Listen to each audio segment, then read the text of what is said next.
The founding of the New Age movement can be traced back to the 19th century in Theosophy.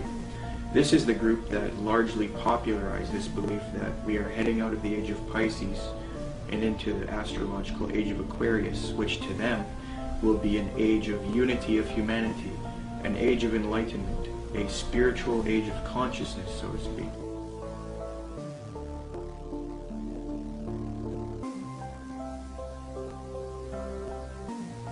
It's very clear, yes, there's going to be a one world, political, economic, religion, and this is what all the globalists, the elite, the high-level occultists, the high-level New World Order people, this is what they're wanting. This is what the Bible pretty much clearly predicts as well. And this is obviously what we're moving to. The Freemason and One World Government advocate Zbigniew Brzezinski said the following in his work Between Two Ages, quote, "The technotronic era involves the gradual appearance of a more controlled society. Such a society would be dominated by an elite, unrestrained by traditional values. Soon it will be possible to assert almost continuous surveillance over every citizen and maintain up-to-date complete files containing even the most personal information about the citizen." This admitted New World Order agenda to create a one-world government that rules over humanity is not only political, it is also spiritual and based on what is known as the New Age. This can be verified with irrefutable documentation. Most of the Christians doing this kind of work have been silenced, so I set out across the border to speak to the few researchers that are still left. There are not many researchers left who have not been deceived by the New Age. Speaking with these people helped confirm my position even more. The New World Order exists. The elite are occultists who adhere to New Age doctrines, and they are responsible for this new trend of discrediting Christianity, Jesus Christ, and the Christian New World Order researchers. There is a voluminous amount of data that I have obtained in my research on this subject, but after watching this production, do not believe me. Don't believe a word of what I'm saying. Do your own independent research and verify this for yourself.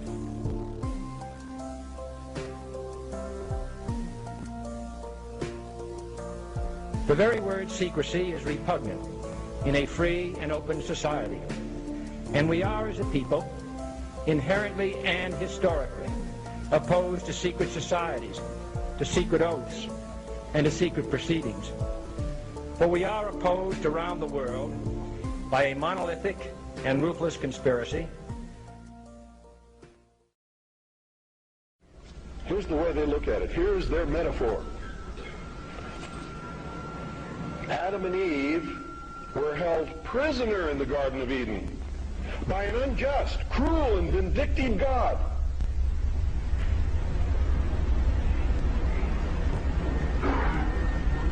Until Lucifer, through his agent Satan, set man free from this garden by giving him the gift of intellect. Through the use of intellect, man will conquer the earth, will conquer nature, and will himself become God.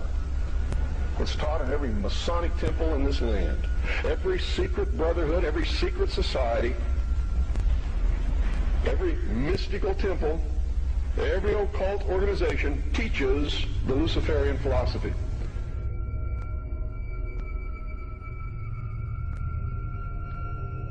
To understand the New World Order and the New Age worldview, we must go back into history and examine its origins. But first we must define our terms. By New Age, I am speaking about a worldview that has many facets and components, such as astrological and zodiacal beliefs in the New Age concept, channeling higher powers to achieve knowledge, meditation, the belief that all is one, or forms of monism, the belief that we can attain godhood, esotericism, or in other words, reinterpreting ancient texts to find hidden meanings and unify all religious belief into one, the belief that we need a one-world system for the coming age of Aquarius. By New World Order, I am talking about a political agenda to create a one-world system, one-world government, one-world economy, unity of humanity into one organism, control over humanity, and submission of the masses. but today the largest countries of the world have agreed a global plan for recovery and reform. I think a new world order is emerging, and with it the foundations of a new and progressive era of international cooperation. To understand what is going on today with respect to the New World Order and the New Age movement, we must have recourse to the 19th century organization called the Theosophical Society. This organization in particular, among others, is largely responsible for the modern New Age movement and the political doctrine known as the New World Order. The founder of this organization was a woman named Helena Petrovna Blavatsky. Born August 12, 1831, Helena Blavatsky was very interested early in her life in the supernatural and the mythological. From 1848 to 1858, Blavatsky would travel the world to ascertain an understanding of the religious traditions of the world. She claimed to have traveled to South America, Egypt, Canada, France, Greece, Mexico, Tibet, India, Germany, and England during this time. It is said that during this travel she learned many mysteries, secrets, and occult knowledge from every walk of life. With all of this new esoteric information in her mind, she moved to New York in 1873. Then in 1875, she formed an occult organization called the Theosophical Society. She founded this society with two men, Colonel Henry Steele Olcott and William Quan Judge. According to Olcott, Theosophy already had thousands of members and branches all over the world by 1885. After New York, Blavatsky and Olcott established the Theosophical headquarters in India, and the membership roster grew increasingly as time went on. Blavatsky's influence came from her writings. Her first book was entitled Isis Unveiled, published in 1877. She started a magazine in 1887 called Lucifer Magazine. Her principal work, The Secret Doctrine, was then published in 1888. She then wrote The Key to Theosophy and The Voice of Silence. These works are now famous, and contained in these writings are the doctrines that helped mold the New Age movement to what it is today. It is said that part of Blavatsky's book, The Secret Doctrine, was channeled to her through an ascended master or highly evolved being called Kuthumi, who spoke to her. Belief in these ascended masters who communicate to humanity is very crucial when studying the New Age. We will look at that doctrine later. The age concept that says humanity is leaving the age of Pisces and entering the golden era or age of Aquarius was popularized by Blavatsky. She taught Theosophists, at any rate, some of them who understand the hidden meaning of the universally expected avatars, messiahs, socioshis, and Christs, know that it is no end of the world, but the consummation of the age, i.e. the close of a cycle, which is now fast approaching. Again, the messianic cycle of the man connected with Pisces. It is a cycle, historical, and not very long, but very occult, lasting about 2,155 solar years. It occurred 2,410 and 255 BC, or when the equinox entered into the sign of Ram, and again into that of Pisces. When it enters in a few years the sign of Aquarius, psychologists will have some extra work to do, and the psychic idiosyncrasies of humanity will enter on a great change. These Theosophists teach that Jesus was simply a representation of the age of Pisces, and that he was an initiate into the mystery schools, or cults of spiritual teachers and masters. They teach people that the new age of Aquarius is going to be that of a utopia, where the world unites into a one-world system, the exiting out of Jesus' age, and the entering into a new world teacher's age. They say each age is accompanied by a great world teacher, be it Buddha, Jesus, etc. So for the advent of the age of Aquarius, they claim a new world teacher will guide humanity into it. Blavatsky was reluctant to fuse these theosophic beliefs with politics, however. Nonetheless, she still advocated monism and a one-world brotherhood, or uniting, of mankind. In Blavatsky's book, The Key to Theosophy, she lists three main goals of theosophy: universal brotherhood of humanity without distinction of race, color, or creed; to promote the study of the world's religions, and to investigate the hidden mysteries of nature. As time went on, Theosophy got very popular. Many prominent figures would join the Theosophical Society from all over the world, and many popular doctrines of today's New Age movement would be molded and shaped by them. Theosophy is the first major New Age group, and they are largely responsible for many of the modern New Age beliefs, including the belief that Jesus represented the sun god. After studying the occult and the esoteric in depth, I have come to the conclusion that the Zeitgeist movement and the Zeitgeist films are based on Theosophy, Freemasonry, and the New Age. For those who are unfamiliar, in 2007, a man named Peter Joseph released a film called Zeitgeist. This film received millions of views on the internet and became very popular. Then in 2008, Zeitgeist Addendum, the sequel, came out. From there, Peter Joseph established the Zeitgeist movement.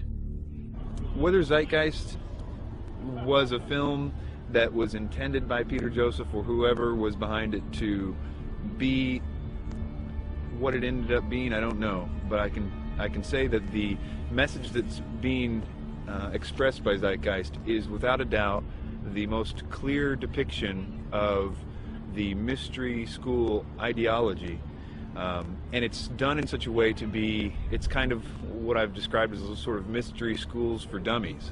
It's a way to get people that normally wouldn't be setting foot to any various secret societies. It's a way to indoctrinate them and get them to believe in the same sort of elitist mindset without having to go through any particular initiation.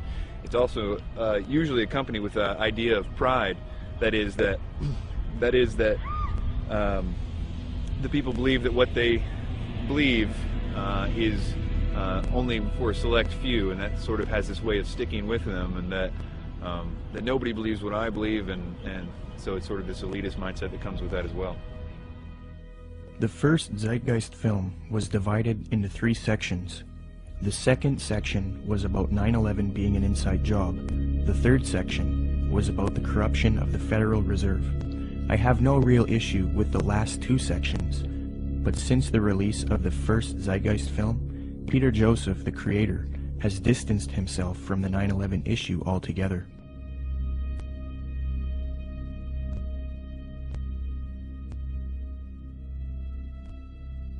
This makes me wonder if the only reason he spoke about 9/11 in the first film was to get the 9/11 truth movement on board with his agenda. The first section of the film is what I have an issue with. Contained in this section is the modern belief system of the New Age movement, the Theosophical Society, and Freemasonry. With the Zeitgeist, it's, Satan's good at what he does, bottom line. And the first one, what they do is they come right out, and in the first segment, I think the first 38 minutes, they just go after Jesus Christ, his deity. Basically, what they try to do is convince everyone that Jesus Christ is just a knockoff of Horus and a lot of the other pagan deities, and they try to draw all these parallels and similarities. These parallels and similarities have all been debunked by Bible scholars and things. In fact, I think there's even a couple challenges up on the internet, the Zeitgeist Challenge, where they offer money if they can actually. So they've been debunked. I've done, oh my word, I don't know how many teachings debunking both movies. But if somebody were to see that for the first time and not know any different, oh, hey, it sounds convincing, sounds, this or that. And so what they've got to do is discredit the Word of God, the deity of Jesus Christ. As Theosophy grew, it produced influential figures such as Annie Wood Besant, born October 1st, 1847. She was a Marxist and a socialist. Besant was so inclined towards socialism that she defended it in public debates. One such debate was conducted between her and a man by the name of G.W. Foote, a secularist who supported republicanism. The debate was held at the Hall of Science on February 2nd, 9th, 16th, and 23rd, 1887, a 4-night debate series. The title of the debate was, "Is Socialism Sound?" Angelique Richardson and Chris Willis from the University of London Institute for English Studies When commenting on Besant's worldview, note, quote, "The socialist feminist Annie Besant joined the Marxist-based Social Democrat Federation, SDF, in the 1880s. Annie Besant met the founder of Theosophy, Helena Blavatsky, in 1890, and she quickly read Blavatsky's material. Besant recorded her first acquaintance with Blavatsky. She wrote, quote, "I was standing with my hand in her firm grip and looking for the first time in this life straight into the eyes of HPB. We rose to go, and for a moment veil lifted, and two brilliant, piercing eyes met mine, and with a yearning throb in the voice, 'Oh, my dear Mrs. Besant, if you would only come with us.' I said a commonplace, polite goodbye, and turned away with some inanely courteous and evasive remark. 'Child,' she said to me long afterwards, 'your pride is terrible. You are as proud as Lucifer himself.'" Besant would get involved with the secret society known as Freemasonry. In 1902, she established the International Order of Co-Freemasonry, and then set up lodges all over the world with theosophic underpinnings. Theosophy, Freemasonry, and Marxism are all connected with the New Age movement. Besant would become president of the Theosophical Society in 1908. As I give you the history and lay the framework for the origins of the modern New World Order ideology and the New Age movement, it is important to note the role of Freemasonry. As previously noted, Theosophy and Freemasonry were somewhat affiliated in the late 19th century. In fact, Helena Blavatsky received an honorary degree of Apprentice Companion, Perfect Mistress, Sublime Elect Scotch Lady, from the Rite of Adoption. She was awarded with these titles by the 33rd degree Freemasons John Yarker, M. Kaspari, and A.D. Lowenstock. Here is a reprint of the Masonic certificate that Blavatsky received.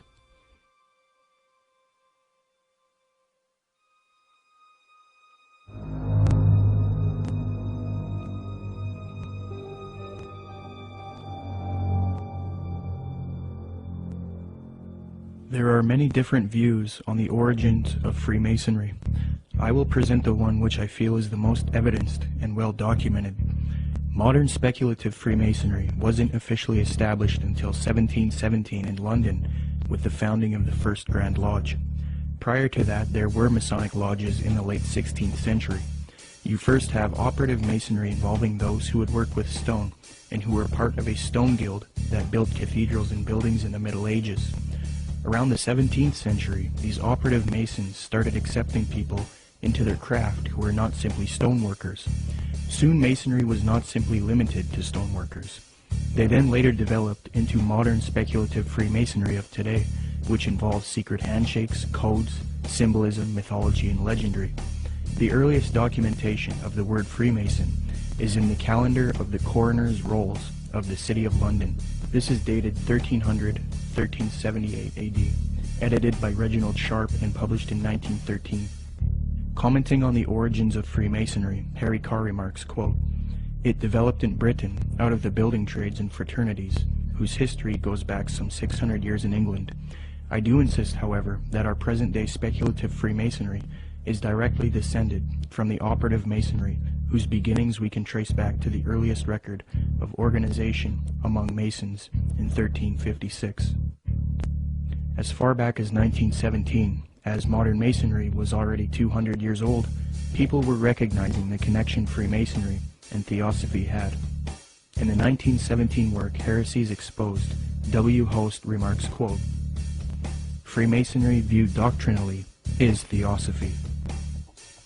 With respect to the previously mentioned Zeitgeist films and the Zeitgeist movement, I will demonstrate that after a thorough study into these teachings of Theosophy and Freemasonry, it becomes quite clear that this film and movement, which has captivated so many truth seekers, is nothing more than the externalization of Theosophy, Freemasonry, and the New Age to the public.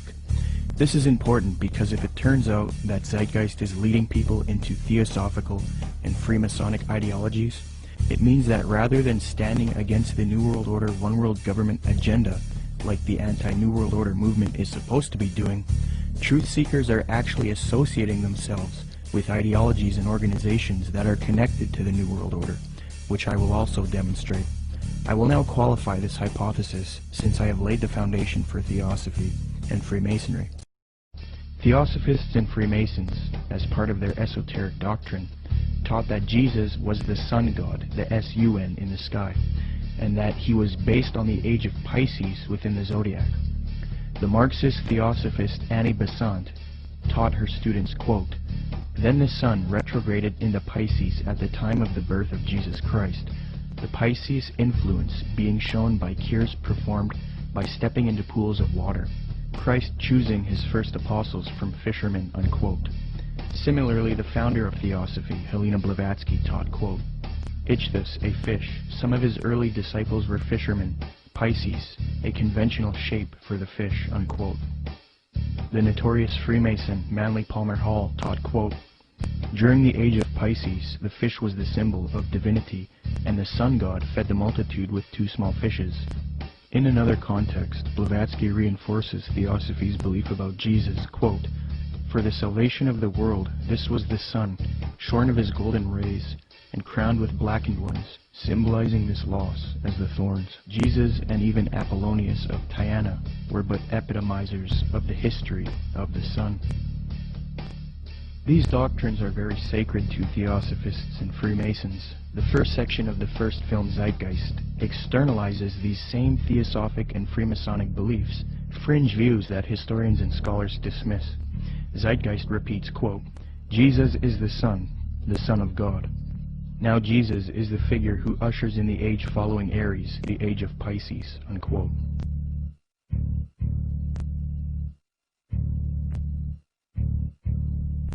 Now, noticing these parallels, one might think that Peter Joseph, the creator of Zeitgeist, was ignorant of the fact that he was indoctrinating people into Theosophic and Freemasonic ideologies. However, Zeitgeist is not only spreading these doctrines of Theosophy and Freemasonry, but Zeitgeist also associates itself with prominent Theosophists, Freemasons, New Agers, and occultists in their own transcript for the film, leaving little debate as to the connection it has to these groups. Zeitgeist listed all of its sources for the film in its online transcript, and among the names of people appealed to are Helena Blavatsky, the founder of Theosophy, the Freemason Albert Churchward, New Ager Acharya S., New Ager occultist and theosophical apologist Jordan Maxwell, the Druid Gerald Massey, Edward Carpenter, the socialist and acquaintance of Theosophist, Freemason and Marxist Annie Besant, the Freemason Manly P. Hall, and the Druid Godfrey Higgins, who is associated with Helena Blavatsky. The fact that Zeitgeist chooses to associate itself with these prominent Freemasons, Theosophists, New Agers, and occultists shows us why the Truth Movement should avoid them. It is a well-known fact that these same esoteric organizations have openly stated that they wish to indoctrinate the public with their esoteric religious ideas and externalize their views to humanity, eventually resulting in a new world order for the age of Aquarius, which they all await with anticipation. Let me qualify this. As Theosophy grew, it produced another prominent woman named Alice Bailey, born June 6, 1880. She is one of the most influential Theosophists, and it was her who was responsible for convincing New Agers that humanity needs to make a one-world government and one-world religion for the age of Aquarius. In order to achieve this system, she deemed it necessary to teach humanity the religion of Theosophy and Freemasonry, the same doctrines that Zeitgeist is now spreading. Speaking on the spiritual war between esotericists and people who refuse to accept the New Age, she says, quote, "It will be fought largely with mental weapons and in the world of thought. It will involve also the emotional realm. From the standpoint of idealistic fanaticism, this inherent fanaticism will fight against the appearance of the coming world religion and the spread of esotericism. It must not be forgotten that only those souls who are on the probationary path, or the path of discipleship, will form the nucleus of the coming world religion. There is no question, therefore, that the work to be done in familiarizing the general public with the nature of the mysteries is of paramount importance at this time. When the Great One comes with his disciples and initiates, we shall have the restoration of the mysteries and their exoteric presentation as a consequence of the first initiation." Alice Bailey also reveals that Freemasonry is meant to produce advanced occultists and is in accord with the theosophical goals. Quote, "The Masonic movement, when it can be, divorced from politics and social end, from its present paralyzing condition of inertia, will meet the need of those who can and should wield power. It is the custodian of the law, it is the home of the mysteries and the seat of initiation. It holds in its symbolism the ritual of deity, and the way of salvation is pictorially preserved in its work. The methods of deity are demonstrated in its temples, and under the all-seeing eye, the work can go forward. It is a far more occult organization than can be realized, and it's intended to be the training school for the coming advanced occultists, unquote. The main source of Zeitgeist is Acharya S. She advocates one world system under the age of Aquarius. This is very interesting as the main source that this traces back to is Alice Bailey. You can trace this to one book in particular called The Externalization of the Hierarchy, which advocates this extensively and even openly admits this in the first few pages of that volume. In his book The Arcana of Freemasonry, the Freemason Albert Churchward that Zeitgeist appealed to gave the following admission, quote, "Can the unity of the world be accomplished by Freemasons? Yes, and by Freemasons only." There is a common misconception about Freemasonry, and that is that many people believe it is merely a friendly fraternity where men meet up to network and socialize. This is partially true, but there are elements of Freemasonry that are not so innocent. The Freemasonic Society was infiltrated in the late 18th century by an organization called the Order of the Illuminati. There's a lot of fictional, embellished information about the Illuminati, but if you sift through all of the data, there are some very important key facts. All historians will grant that the Illuminati certainly existed in Bavaria, Germany, and that it was founded in 1776 by a man named Adam Weishaupt. This organization was a type of revolutionary organization that sought political and societal reform. The order grew and became very popular. It was then outlawed by the patriotic ruler of Bavaria, Duke Karl Theodor. He issued 3 edicts against the Illuminati, the third being in 1787. Illuminati writings were discovered after raids of castles and arrests of members. These writings were then translated from Old High German by 2 men contemporary with the Illuminati, Abe Barrel and John Robison. The writings were published in their works Proofs of a Conspiracy and Memoirs Illustrating the History of Jacobinism. The writings revealed that the Illuminati wanted a one-world system ruled by them, the overthrow of religion, and the infiltration of Freemasonry to achieve this, so that they could operate under another name and occupation. The founder of this order, Adam Weishaupt, stated, quote, "Do you realize sufficiently what it means to rule in a secret society, not only over lesser or more important of the populace, but over the best of men, over men of all ranks, nations, and religions, to rule without external force, to unite them indissolubly, to breathe one spirit and soul into them, men distributed over all parts of the world." The prolific Freemasonic author and historian Albert Mackey reports, quote, "To give the order a higher influence, Weishaupt connected it with the Masonic institution, after whose system of degrees in esoteric instruction and of secret modes of recognition it was organized. The order at first was very popular, and enrolled no less than 2,000 names upon its registers, among whom were some of the most distinguished men of Germany. It extended rapidly into other countries, and its lodges were to be found in France, Belgium, Holland, Denmark, Sweden, Poland, Hungary, and Italy. The original design of Illuminism was undoubtedly the elevation of the human race, but it cannot be denied that in the process of time, abuses had crept into the institution, and that by the influence of unworthy men, the system became corrupted. So fused with Freemasonry in the 18th century was the doctrine of elitism and globalization, the overthrow of religion, namely Christianity. The question is, did the Illuminati cease to exist after it was outlawed in Bavaria, or did it live on?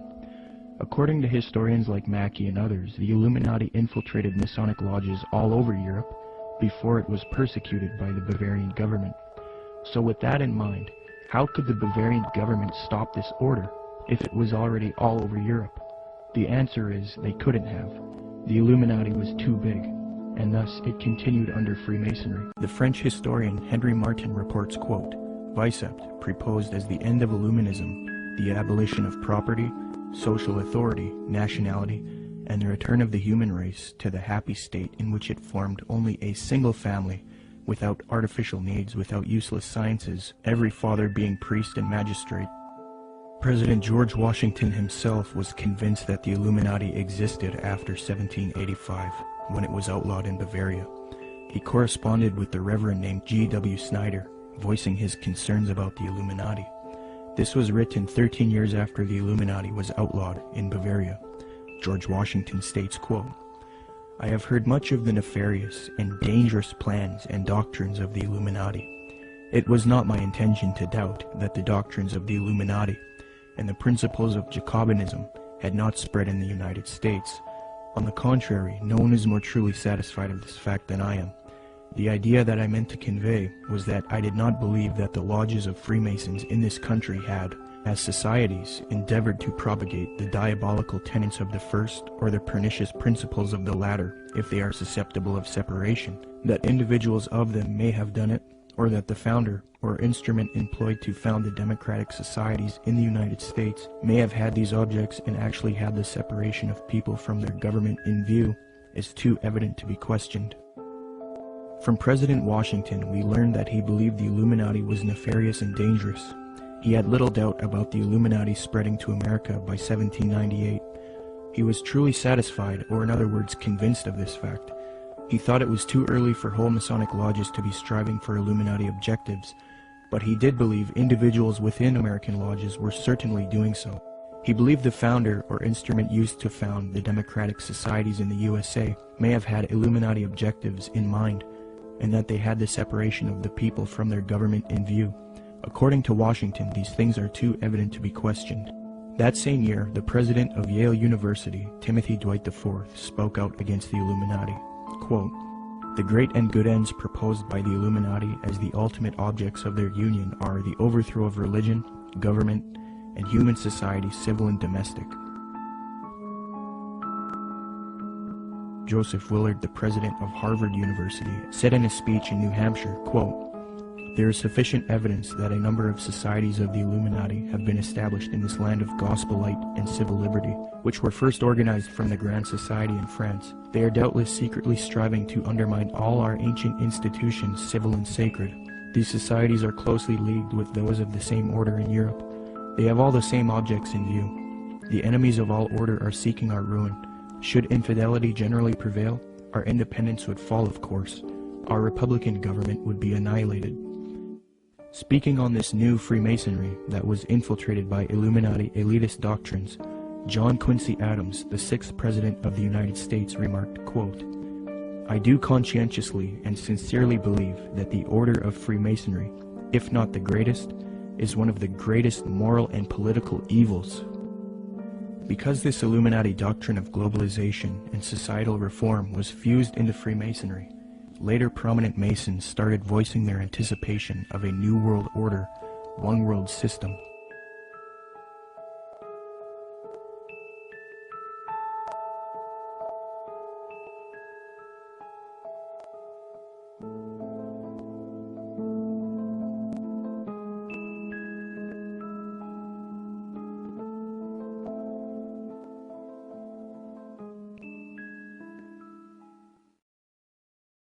Freemasonry is just one of many ways to get people into the occult. But even more than that, it's able to get them into a really sort of packaged way to produce people that can be used in a more mechanical way in the system. That is, that they can be put into places of power to turn a lot of the gears and things like that. Let me demonstrate that the high levels of Freemasonry and Theosophy are now simultaneously striving for a new world order, one world religion. Their dogma is that for the upcoming age of Aquarius, humanity needs to unite into a one world government or new world order. The former Supreme Grand Master of the Fraternity of the Rosy Cross, or FRC, Reuben Swinburne Plimer, wrote in his work Ancient Mystic Oriental Freemasonry, quote, Mystic Masonry is not only the key to the religion taught to all men in all ages from the very beginning of conscious life up to the present, but it holds the keys to these religious and is, in fact, the very repository of religion itself. It has for its object the uniting of mankind into a universal brotherhood. The 19th and 20th century Freemason and Rosicrucian Arthur Edward Waite admitted that secret societies he was involved with control political, scientific, and religious affairs.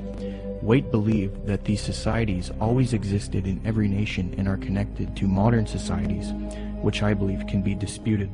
But nonetheless, he stated the following in his work, The Real History of the Rosicrucians, quote, "Beneath the broad tide of human history, there flow the stealthy undercurrents of the secret societies, which frequently determine in the depths the changes that take place upon the surface. These societies have existed in all ages and among all nations, and tradition has invariably ascribed to them the possession of important knowledge in the religious, scientific, or political order according to the various character of their pretensions," unquote. The official Freemasonic Scottish Rite magazine, entitled The New Age magazine, admits that it is for a New World Order, New World Religion, and New Age. Quote, "Great God our King has chosen the great American public schools to pave the way for the new race, the new religion, and the new civilization that is taking place in America. Any mother, father, or guardian who is responsible for the taking away of the freedom of mind, freedom of will, or freedom of spirit is the lowest criminal on earth, because they take away from that child the God-given right to become part of God's great plan in America for the dawn of the new age of the world." 33rd degree Freemason Manly Palmer Hall advocated world government, quote, "The new Atlantis sets forth an ideal government of the earth. It foretells that day when in the midst of men there shall rise up a vast institution composed of the philosophic elect, an order of illumined men band together for the purpose of investigating the laws of life and the mysteries of the universe. The age of boundaries is closing, and we are approaching a nobler era when nations shall be no more, when the lines of race and caste shall be wiped out, when the whole earth shall be under one order, one government, one administrative body," unquote. Alice Bailey, the prominent theosophist, stated, quote, "The new era is coming, the new ideals, the new civilization, the new modes of life, of education, of religious presentation, and of government are slowly precipitating, and nothing can stop them." N. Sri Ram, a prominent theosophist and New World Order advocate, stated, quote, "Let us first consider the restoration of the mysteries. It is well known among members of the co-Masonic movement that its work has been faithfully continued up to the present, and that its number of lodges has steadily increased. I imagine that at such an auspicious time, when the inner and outer worlds will have come much nearer together, some of the great leaders of the hierarchy might take part in the outer work of reconstruction, and will then become the recognized leaders of the new world government," unquote.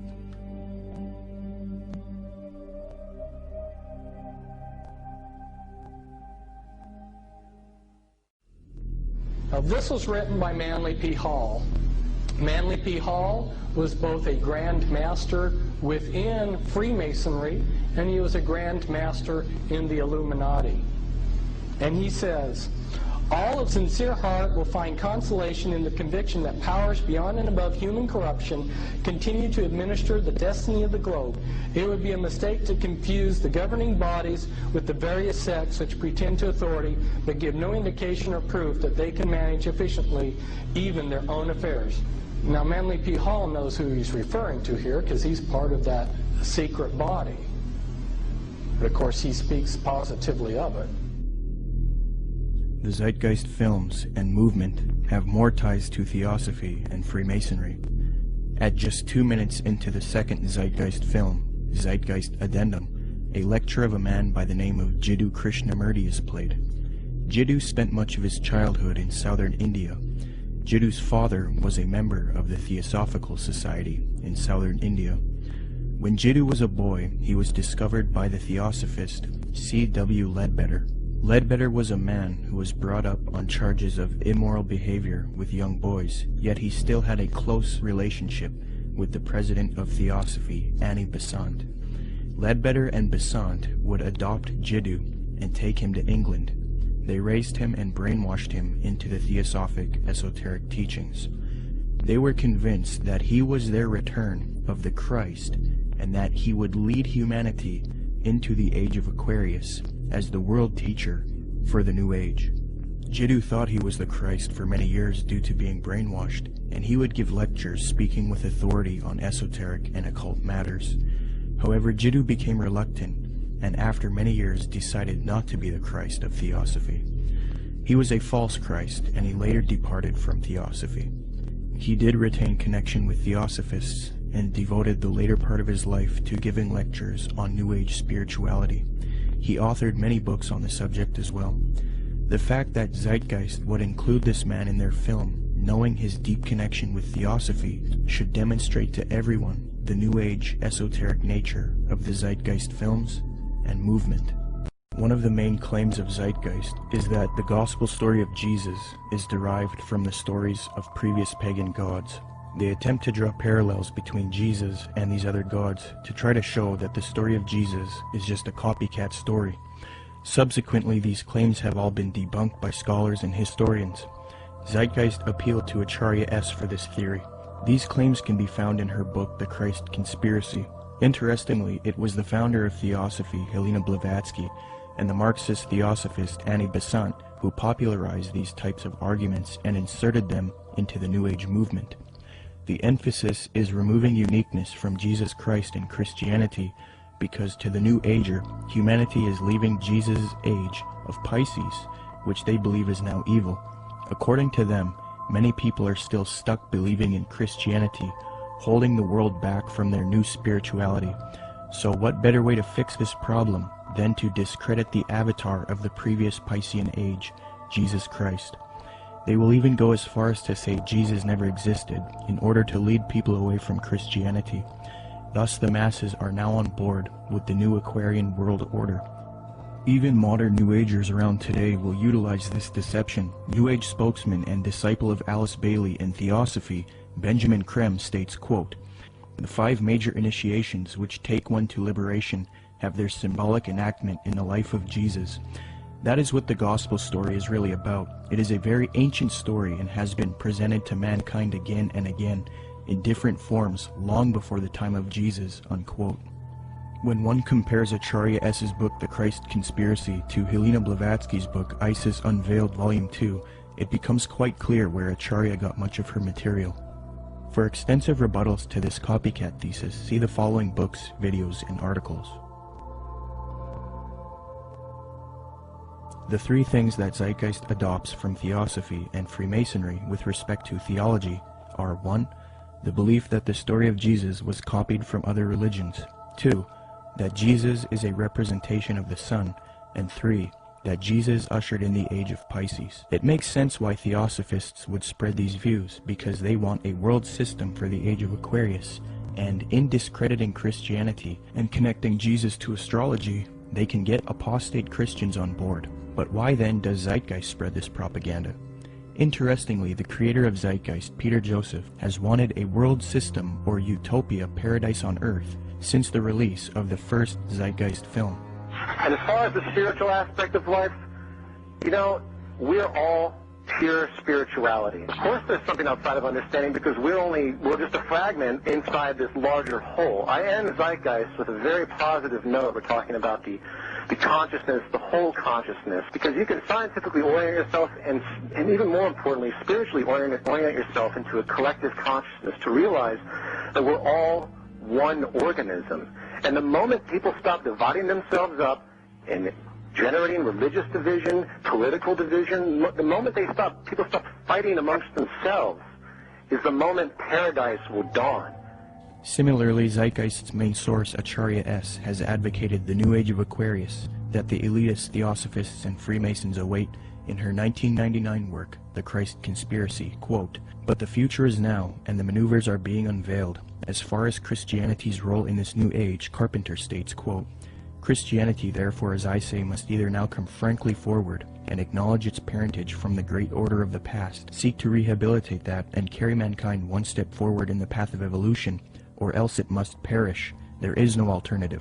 Despite the vilification of the so-called New Age movement, the fact is that we are entering into a new age. The age referred to in the gospel tale is that of Pisces, and through contrivance and duplicity, coercion and slaughter, the fish god Jesus, the Piscean solar avatar, has indeed been with us. But now it is the close of the age, and his time is over. As Hancock says, we live today in an astrological no man's land, at the end of the age of Pisces, on the threshold of the new age of Aquarius. Traditionally, these times of transition between one age and the next have been regarded as ill-omened. Ill-omened verily, as the ongoing destruction of the earth and the endless warfare over ideology will indeed produce the Armageddon so long awaited and planned by those who cannot live for today but must look towards an afterlife. By realizing the cultural unity revealed behind the Christ conspiracy, however, humanity can pull together and prevent this fall to create a better world. 75 years before Zeitgeist's main source Acharya S. penned that admission, the former president of Theosophy, Annie Besant, wrote something almost exactly the same, quote, "The equinox will reach the sign of Aquarius, coinciding the great cycle of influence. We can indeed hope to put a complete end to all the influence of the past cycle, with its tyranny, slavery, war, and cruelty.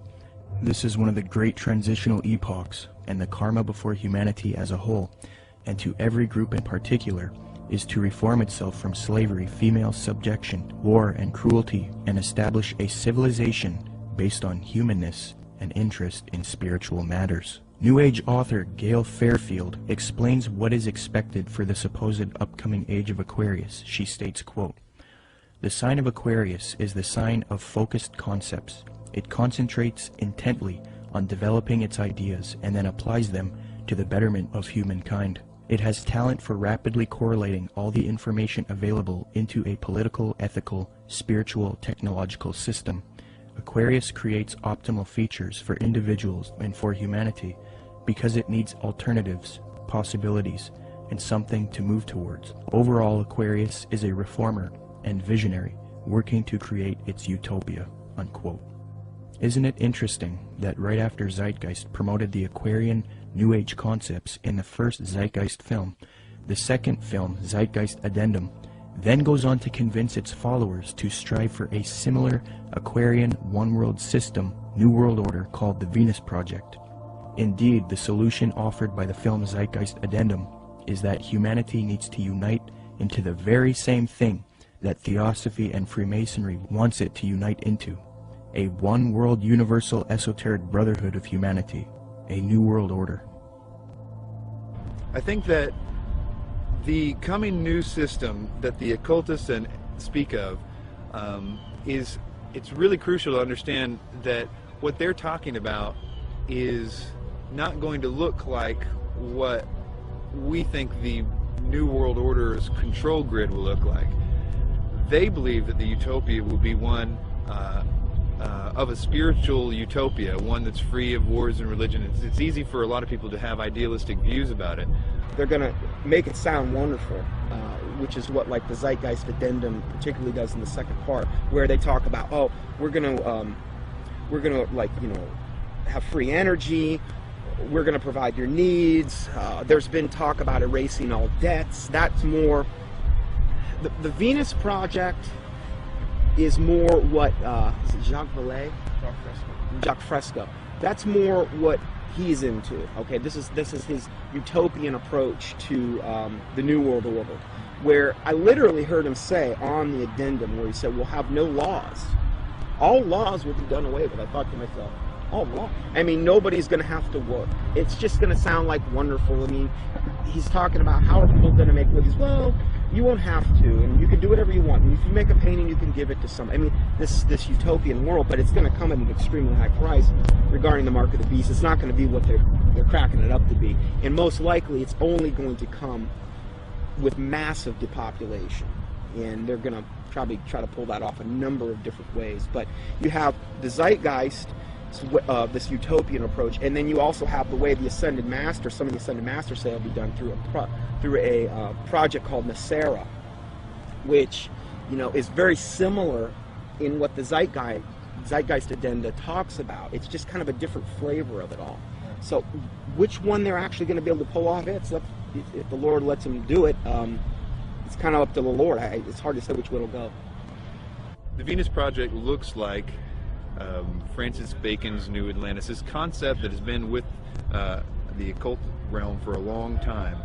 Whether they call it the New Atlantis or whether they call it some coming utopia or some Platonic version of the New Age, the New World Order, a lot of people, those terms were viewed in a completely different context that I think a lot of us in the truth movement see the New World Order.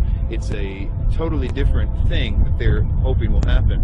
And I think that we can be in danger if we think that the New World Order is just going to be a police state control grid, which I think it will be, but I think it will be in the context of a lot of supernatural things going on. So it's going to look like the old world order is gone, and in doing so, it's going to be exactly what those like Francis Bacon and all the others have mentioned. This new world order is going to be proposed to look just like the Venus Project, but I can tell you that won't be the case for very long. It might be right at the beginning, but not as it goes on. According to the New Agers, Theosophists, as well as many elitists and Freemasons, there exists a group of highly evolved men and women called the Masters of Wisdom. These powerful groups claim that Buddha, Krishna, Muhammad, and Jesus were all masters of wisdom, and that a being named Maitreya is the leader of these beings, who in turn is subject to the true leader, Sanat Kumara. New Age Theosophist Dane Rudhar concedes that the leader of the Masters, Sanat Kumara, is in fact Satan, according to the esotericists. Quote, Satan is an anagram for Sanat Kumara, who in the esoteric philosophy of India is the Promethean being who gave mankind the fire of self-conscious and independent individual selfhood, unquote. John Michael Greer in the New Encyclopedia of the Occult notes, quote, Satan has a possible echo in theosophic lore, where the Lord of the world, the spiritual ruler of the earth, and the head of the Great White Lodge is Sanat Kumara, a lord of the flame who descended to earth from Venus in a fiery chariot some 6 million years ago, unquote. Helena Blavatsky taught her students that it is actually Satan who is God, the Messiah, and that Jehovah is the evil one. She stated, quote, It is but natural, even from the dead letter standpoint, to view Satan, the serpent of Genesis, as the real creator and benefactor, the father of spiritual mankind. For it is he who was the harborer of light, bright radiant Lucifer, who opened the eyes of the automation created by Jehovah, as alleged, and he who was the first to whisper, In the day ye eat thereof, ye shall be as Elohim, knowing good and evil, can only be regarded in the light of a savior and adversary to Jehovah, the personating spirit. He still remains in esoteric truth the ever-loving messenger, the angel, the seraphim and cherubim, who both knew well and loved still more, and who conferred on us spiritual instead of physical immortality. The Theosophist H. Alexander Fusel seeks to deify Satan, quote, Satan, then, was originally a divine being destined to carry light and life to the netherworlds. He stands for the gift of free will and self-conscious mind to man, a power which at once seduces and uplifts man, for with free will comes the power to go astray. Satan is therefore man's teacher, unquote. Once you are willing to give worship to Satan is when you are given a certain kind of power that the deceived, those that are just thinking it's them or thinking that something else, can't have access to. So Freemasonry is a systematic way to get people to that level without actually just coming out and saying it right at first. One of the former leaders of the Theosophical Society, who was contemporary with Blavatsky and Annie Besant, tells us what the 19th century position on Satan is.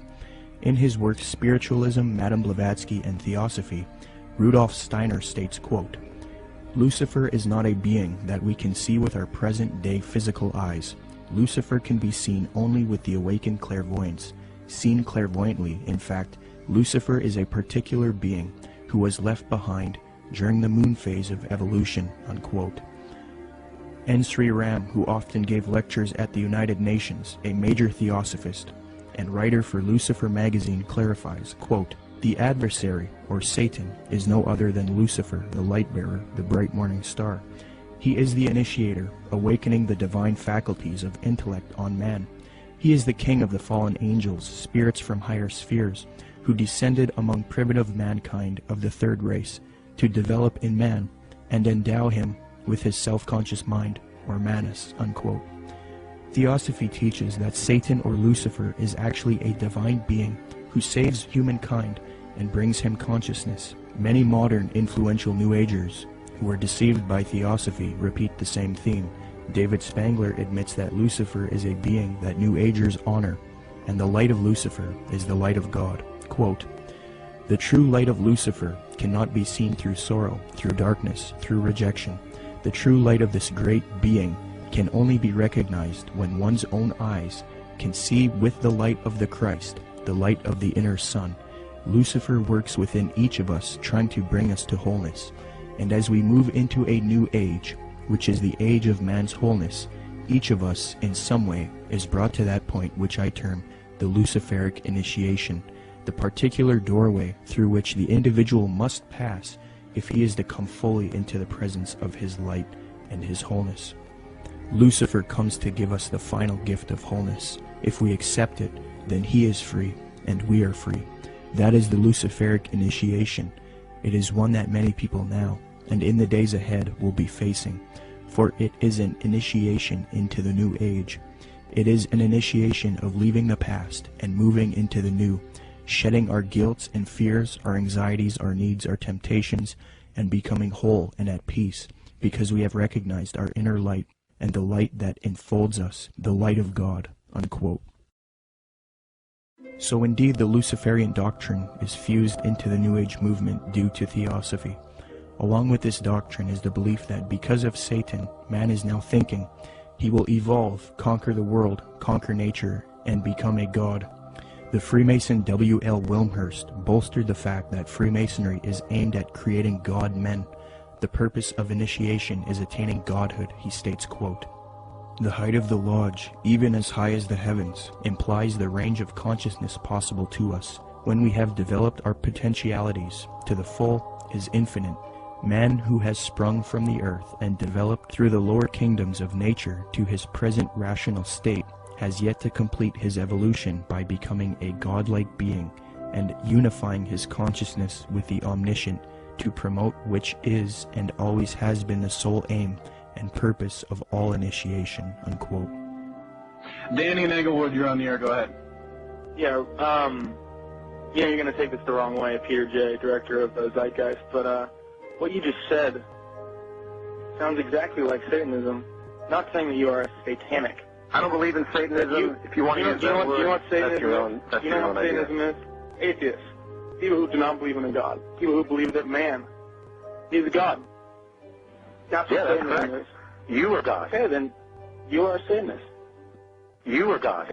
You are God. You are God.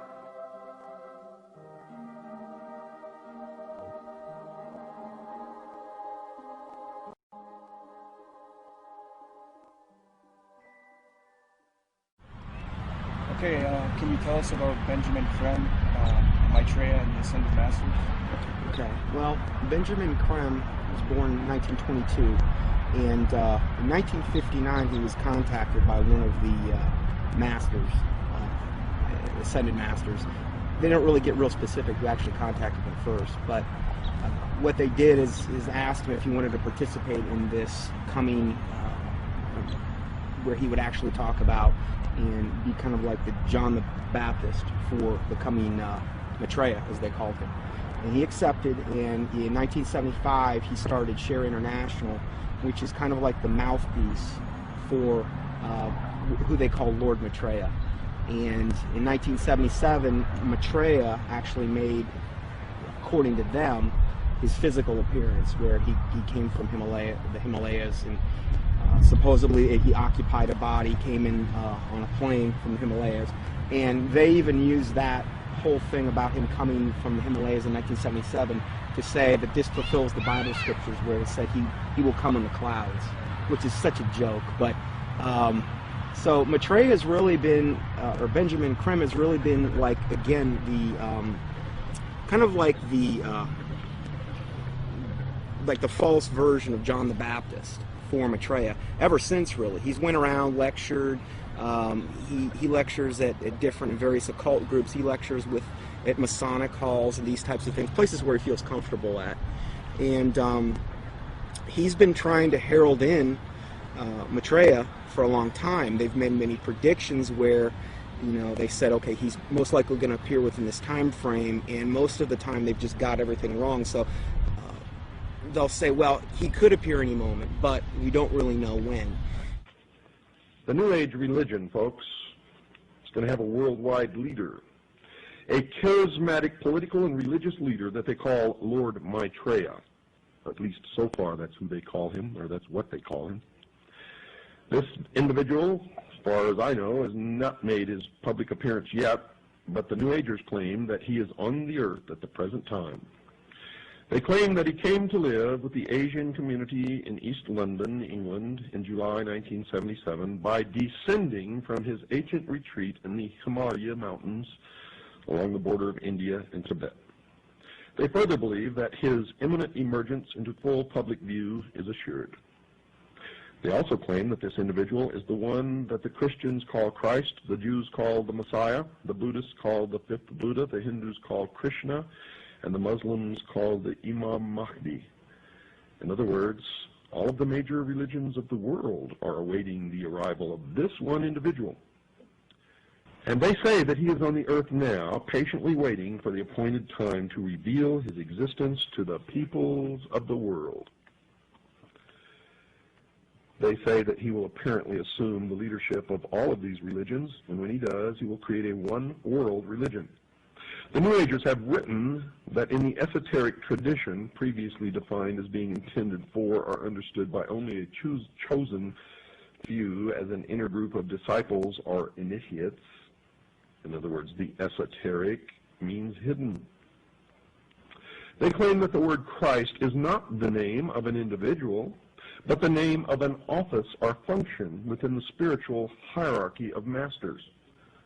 They claim that the masters are a group of perfected men who have guided human evolution from behind the scenes for centuries, and they believe that this Lord Maitreya is that Christ.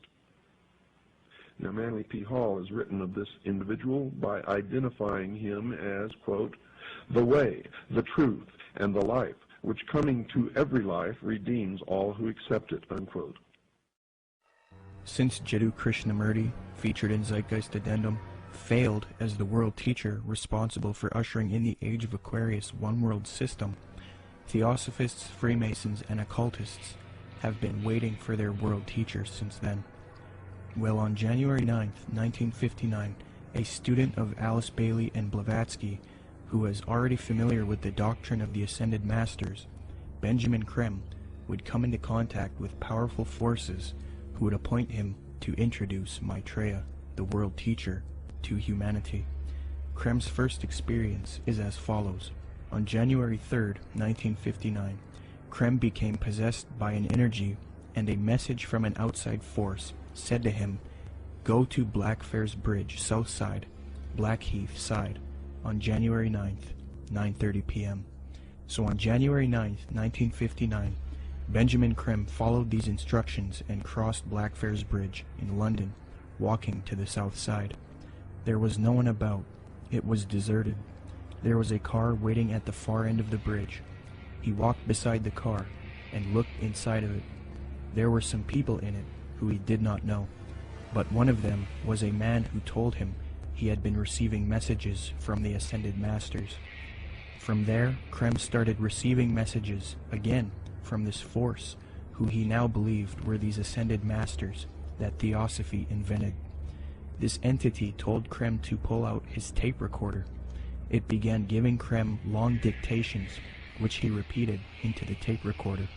The entity said, "Now our master Maitreya himself has something important to tell you."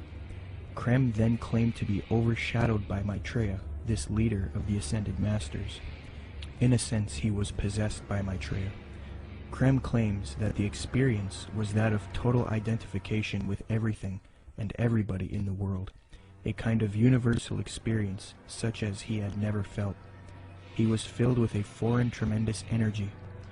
Krem claimed to have seen a vision of himself in the future, as well as Maitreya, the world teacher, who ushers in the age of Aquarius, one world system.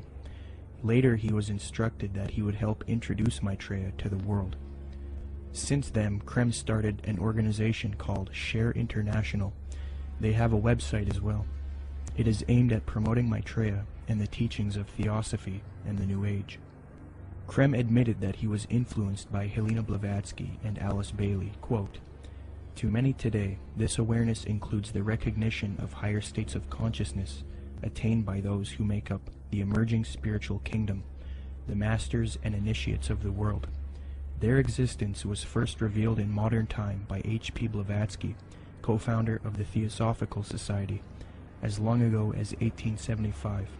A more detailed communication about the masters and their work was given by Alice A. Bailey between 1919 and 1949. In her book The Externalization of the Hierarchy, she revealed the existence of a planned return to physical plane work and activity by this group of enlightened men, which return, I submit, has already begun."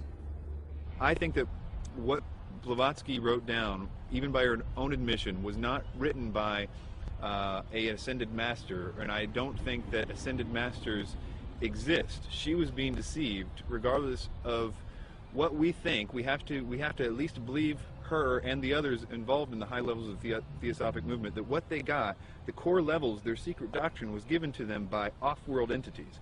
The research becomes, who are these off-world entities? And this is the other part of that research. Is what those entities said true or not? I understand that it's very poetic. It's very easy and seductive to believe, because when you read some of her stuff or some of the other stuff that's written directly from demonic entities, it's extremely seductive. We must understand that these beings are thousands of years older than us, and they're very smart. We're no match for them. The smartest of us are no match for the intellect of them, but their desire is to deceive us. So we are outmatched in this regard. So that's why it's seductive when we read it. The most current thing that they're doing right now has been since last December, this supposed star sign, which is really, again, they just try to knock off from the Bible as much as they possibly can. This is like a knockoff of the Star of Bethlehem in the Bible. And in that, they're saying that there's going to be these, what they call star-like luminaries in the sky. 4 of them that are in different quadrants of the earth. They're 5 times the size of a football field, according to them. And people are seeing these things, and they've got a whole, up on shareinternational.org, they've got a whole section devoted to this, where people are sending in pictures, there's stars, and what they are, spaceships. That's what they're admitting to at this point. And more people are seeing them, but evidently this is going to be the thing that really, really heralds in Maitreya, up until they have the day of declaration when he makes his public emergence. And this is supposed to be on the major media? Yes. When he makes his big debut, what they've said is they've already secured an interview with a major U.S. TV network, and then one in Japan, I believe, as well. So during this time, he's going to, the day of declaration, supposedly he's going to basically telepathically communicate with masses and masses of people. They supposedly will hear them in their own language. They'll be able to comprehend him. Supposedly they'll feel this infinite love. And there will be many also supposed miraculous healings taking place around the world at the same time. And most likely, this day of declaration will come on the heels of some or multiple cataclysmic events, most likely the first thing being an economic meltdown, which is what he's predicted way back from the 90s. And what does Maitreya promise? What does he want to achieve? What are his goals? Well, you know, if you look at the word Share International, which is the name of the site, you know, if you read what he says, he wants the world resource sharing of the world. He doesn't want there to be any, supposedly, any qualities of the world. you know, you look at what he says that he is. He says that he is the Christ that the Christians are expecting, the Messiah the Jews are expecting, the fifth Buddha the Buddhists are expecting, Krishna the Hindus are expecting, and Imam Mahdi that the Muslims. So he's kind of everything rolled up into one. He's like the total package. He's going to give and be able to unite and put all of the various and different religious systems, the major religious systems, all on the same page. And the Bible says that when the Antichrist comes, he's going to come with all lying power, signs, and wonders. And he's going to deceive the whole world by which the miracles that he's going to do. So he's taking credit for every single miracle that's going on right now, whether it's a Marian apparition, which would be to him the ascended Master Mary, because he's got a whole band of masters that he's going to be coming with. And so he's taking credit for everything. Every miracle that you're seeing going on in the world right now, whether it's a Catholic miracle, whether it's some type of energizing of water, whether it's some bleeding statue, whether it's, you know, some Hindu miracle, crosses of light, they've seen those in various churches. He's taking credit for all of that. And I think what we're going to see, and what he says we're going to see, in fact, I just read this in their last report, Benjamin Krem has said also with the UFO sightings, he says they're going to increase up until the time when he makes his emergence. And he's going to come on the scene. He's going to be able to explain all of this and try to put everybody on the same page. My personal belief is that the Antichrist, or the world teacher, will seem to actually be Christ, in the sense that he will seem to destroy some old system and some old bad leader. And I think that it will somehow be tied to, I don't know, this is my guess, but it will somehow be tied to some sort of fake or alien invasion or presence of some sort. I don't know if Maitreya fits all those characteristics, but I wouldn't doubt it for 1 minute if he was. My personal opinion is that Krem is somebody who is being talked to by entities and is doing what he's told to be doing. But you have to understand, a lot of times with people that are channeling entities like that, they oftentimes do and say things that don't come true, because the demons themselves don't know when. They're still on a timeline that they can't tell when something's going to happen. So they're always keeping something ready to happen in case when they finally can. So in the case of that, like if you look at the Blossom Goodchild thing and these ideas that were consistently put out by channeled entities and things, it never came to pass because they don't have control over the timeline. They just have to always be ready. According to Share International and the Swahili edition of the Kenya Times, Maitreya made an appearance June 11, 1988, to a local congregation in Nairobi, Kenya. The editor of the Swahili edition of the Kenya Times, a veteran journalist named Job Matungi, witnessed the event and took some pictures. A summary of his article as it appeared in his newspaper is as follows, quote, "The tall figure of a barefooted, white-robed, and bearded man appeared from nowhere and stood in the middle of the crowd. He was walking slowly towards the new church building, away from the tent. Mary walked with him side by side. I stared at the stranger without blinking, wafted on top of his turbaned head, his feet, and his entire body. In clear Swahili, which had no traces of accent, the strange man announced that the people of Kenya were blessed, especially those who had gathered at the venue that afternoon. We are nearing the time of the reign of heaven, but before that I shall come back and bring a bucket full of blessings for all of you, the man said."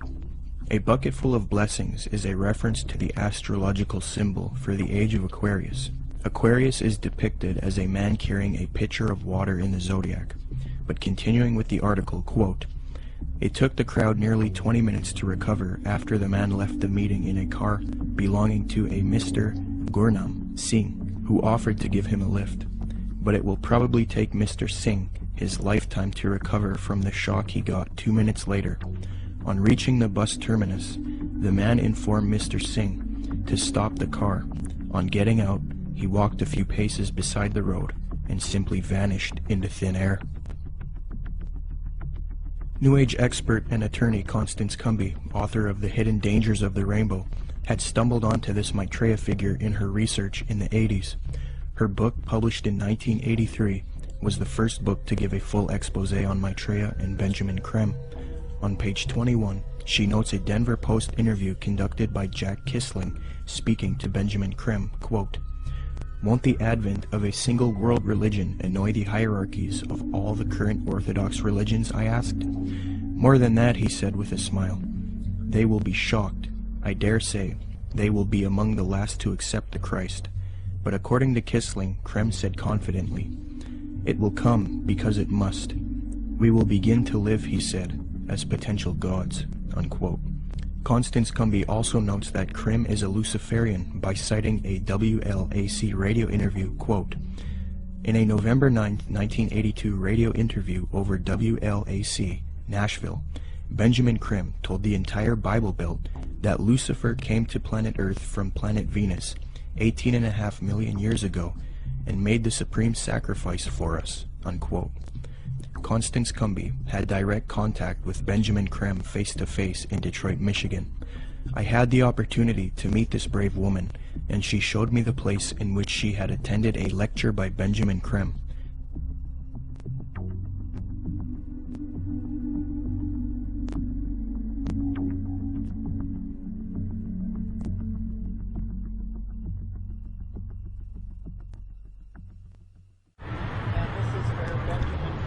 Spoke to a packed crowd November 4th, 1981,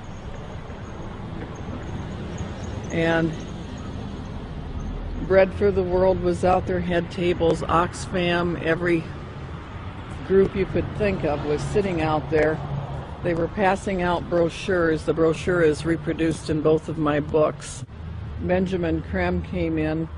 He gave some kind of a hand signal that looked something like that, and I thought at first he was waving to somebody, but the crowd appeared to flip into a trance. And then he started speaking, and he was rotating his head. I can't even come close to, it was as close to a 180-degree spin of a head as I've ever seen. How his head didn't snap off, I'll never know. And then he started talking and laying out what they were doing, and the crowd was thoroughly under several degrees of hypnosis. I knew many people in that crowd from political circles and social circles in Detroit for many years, and I talked to some of them, and the common denominator was they had all been through one kind of mind control course or another, one type of New Age class or another. I talked to a fellow behind me, Al Banks, and I said, he was a film producer doing much of what you're doing now. And I said, "Al, I know what I'm doing here tonight. What are you doing here?" And he said, "Because, Connie," he said, "I'm taking a course in miracles at Unity." He said, "I've joined Unity. We're all required to take a spiritual growth class. I've taken a course in miracles. It was a class requirement that we be here tonight." And then he said, "You know, Connie, I would have thought a progressive person like you would have joined Unity a long time ago." Well, then I started explaining to him exactly why I haven't, and he snapped, the glaze snapped off his eyes for a little bit. He thanked me for telling him. And then Creme came in and started doing his thing. And at the end of the evening, they had been promised an appearance by Maitreya, the Christ, channeled through Benjamin Creme himself, that Maitreya would speak through Benjamin Creme. And Benjamin Creme asked everybody to join in the recitation of the Great Invocation. I told the woman standing next to me, "I will not say the Great Invocation with you. I will say my own prayer." And she was a nice little prim, proper-looking black lady. Could have been active in any Black Baptist church in Detroit from her appearance.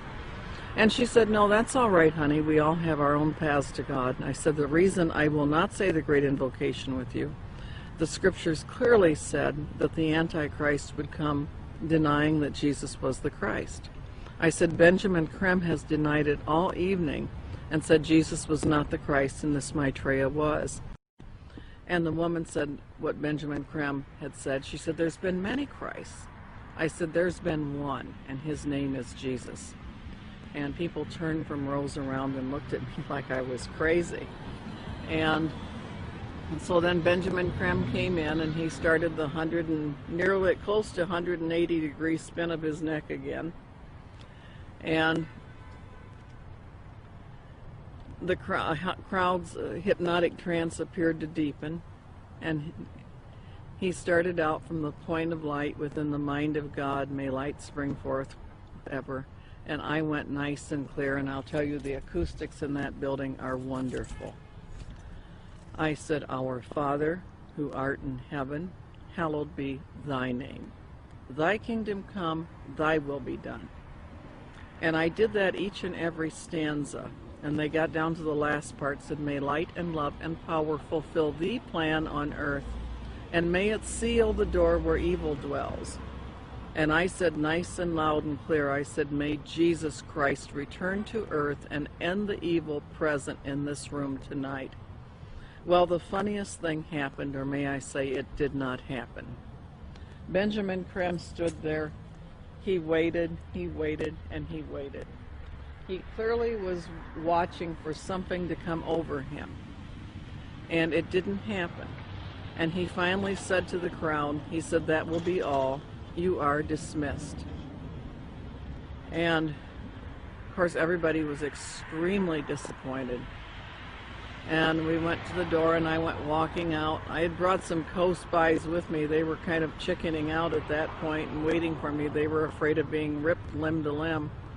And I stood down there, and a number of those people knew me, and they were just furious with me. And I stood there calm, cool, and collected, and I said, well, I said, if you're Maitreya the Christ, Betreya the Christ, or whatever his name's supposed to be, or everything he's cracked up to be, one lousy Christian in there saying the Lord's Prayer shouldn't have stopped him.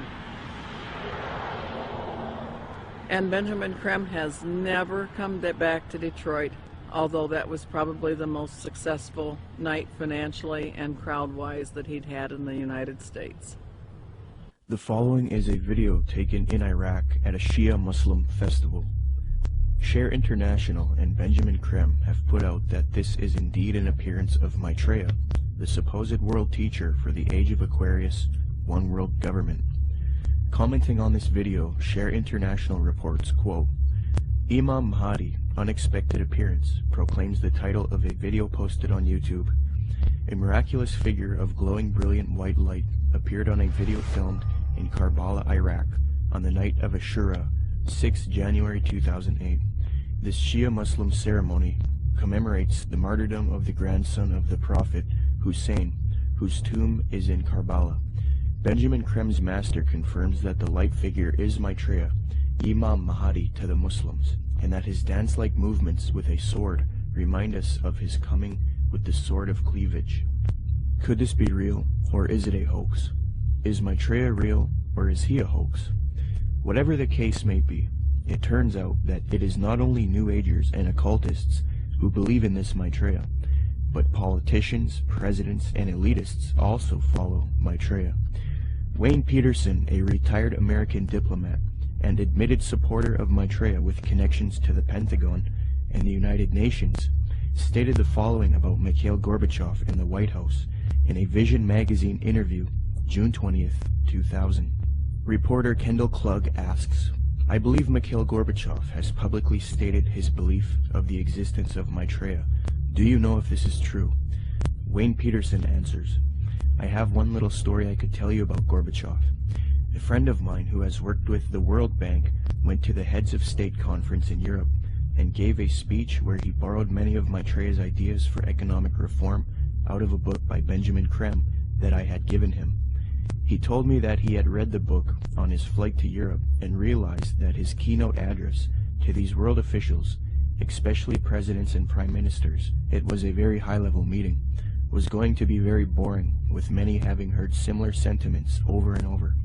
So he thought he would throw in some of Maitreya's ideas into the speech. The country he was in had a reigning monarch who invited him to lunch the next day. When he showed up for lunch, there were 16 to 20 people there, including Mr. Gorbachev. The monarch of this country said to my friend, I suppose you're wondering why we invited you here today. Well, we are all curious about where you got those ideas for your speech, which you presented yesterday. He said that my friend Wayne gave me a book written by Benjamin Creme about Maitreya's mission. Immediately they nodded their heads. We thought so, was the apparent response. That's why we invited you here. We all know of Maitreya, and we're doing what we can for him. but we are not able to say anything publicly because we are world leaders. We each have our own public to deal with. Only one person there stood up and said that they could use his name to legitimize these sightings, and that was Mikhail Gorbachev. He was the only man in the room who would say, "Use my name if you want." The reporter asks, "Do you think President Clinton has had an experience with Maitreya?" Wayne Peterson: "I don't know if President Clinton has. I believe that former President Bush has. We used to have transmission meditation groups that Maitreya had asked us to do around Washington, D.C. People who were interested in Maitreya and the reappearance story would get together once a week in Georgetown, in the home of President Bush's main counselor at the White House. President Bush came over to this house for dinner one night, and the hostess was in the dining room as President Bush asked her, 'What do you think? I'm running against Clinton in this election. Am I going to win?' She said, 'No, Mr. President, you are not. Maitreya has already said that you are going to lose to Clinton.' Bush never challenged her, but merely said, 'Yeah.' He didn't ask who Maitreya was. He was very quiet, and then said, 'I think I've got to go now.' Benjamin Krem has said many times that he had heard from one of Maitreya's associates that Maitreya had appeared to Bush and that they had a discussion in the White House. So that incident with my meditation group seemed to confirm that Bush did in fact know of Maitreya. I do know people in the White House have been visited by Maitreya many times, and the people I'm talking I've seen on the front page of the Washington Post, standing next to the president." In a December 19, 2008 London Telegraph article, Major Media Organization, Mick Brown praises Maitreya and Benjamin Krem, stating, quote, "This week has come encouraging news for anyone with an interest in signs and wonders, or desperate for a chink of light in the prevailing gloom, which probably means most of us. A savior is at hand."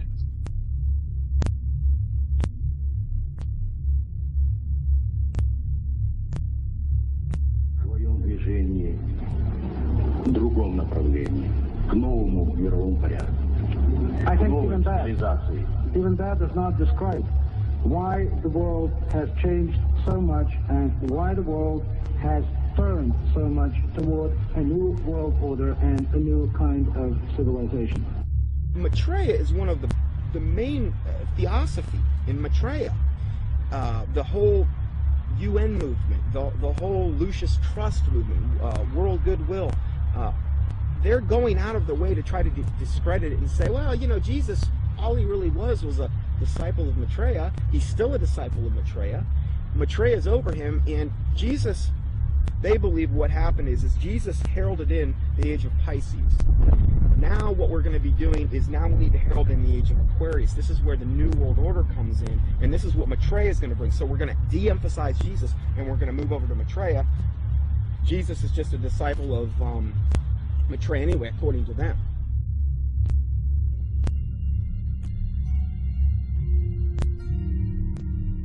In 1919, the theosophist Alice Bailey was supposedly contacted by one of these ascended masters known as the Tibetan Dijwal Kul.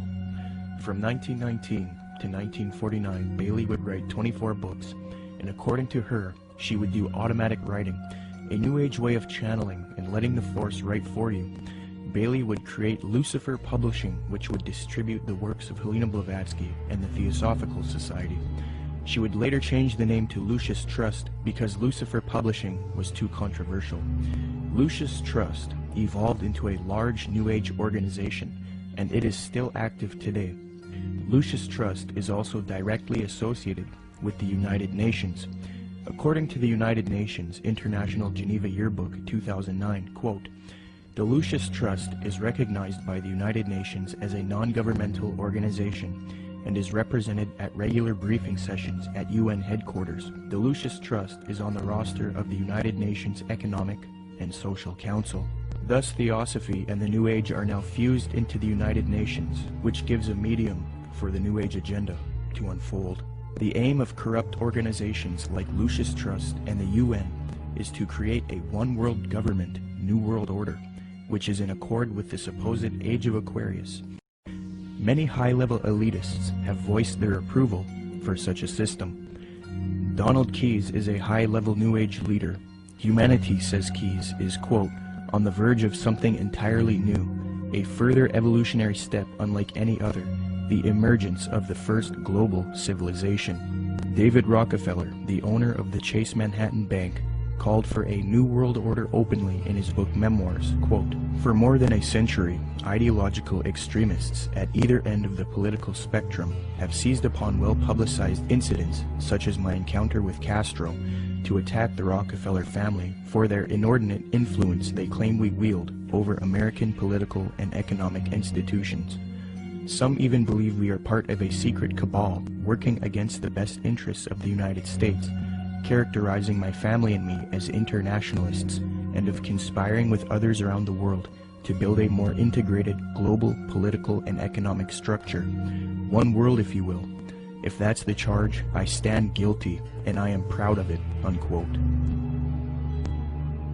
American foreign policy analyst and former Deputy Secretary of State Strobe Talbot advocated globalization and world government in Time magazine, July 20th, 1992 edition. He remarks, quote, "Here is one optimist's reason for believing unity will prevail over disunity, integration over disintegration. In fact, I'll bet within the next 100 years, I'm giving the world time for setbacks and myself to be out of the betting game, just in case I lose this one. Nationhood as we know it will be obsolete. All states will recognize a single global authority. A phrase briefly fashionable in the mid-20th century, citizen of the world, will have assumed real meaning by the end of the 21st. All countries are basically social arrangements, accommodations to changing circumstances, no matter how permanent and even sacred they may seem at any one time. In fact, they are all artificial and temporary," unquote. Mikhail Gorbachev, previously noted, stated, quote, "The threat of environmental crisis will be the international disaster key that will unlock the New World Order," unquote. Gorbachev also remarked, quote, "We are moving toward a new world order, the world of communism. We shall never turn off that road," unquote. New Ager and student of Alice Bailey, Robert Mueller, former Secretary General of the United Nations, gave this frightening admission, quote, "We must move as quickly as possible to a one-world government, a one-world religion, under a one-world leader," unquote. The esoteric zeitgeist movement promotes a world system, resource-based economy with absolutely no money, a technotronic society where machines play a big role. The zeitgeist movement seeks to grow out of capitalism, free markets, profit motive, and scarcity, which they believe are responsible for aberrant behavior. Many people have concluded that the zeitgeist utopian system is socialistic and communistic. For example, after watching Zeitgeist Addendum, author and political lecturer G. Edward Griffin was convinced that Zeitgeist is advocating a Marxist socialist world system. He states, quote, "Perhaps the biggest insult to our intelligence is the main theme of the program. It is that profits are the root of all our problems today. That being the case, we must change mankind to reject profit, and we must work together on some other basis. It is never quite clear what that basis is, but whatever it is, it will be administered and directed by an elite group, at least in the beginning. I was stunned by the fact that this is pure Marxism.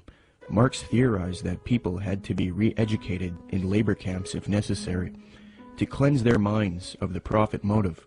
He and his disciples, such as Lenin and Stalin and Khrushchev, said that eventually the character of man would be purged of greed, and then the state would wither away because it no longer would be needed.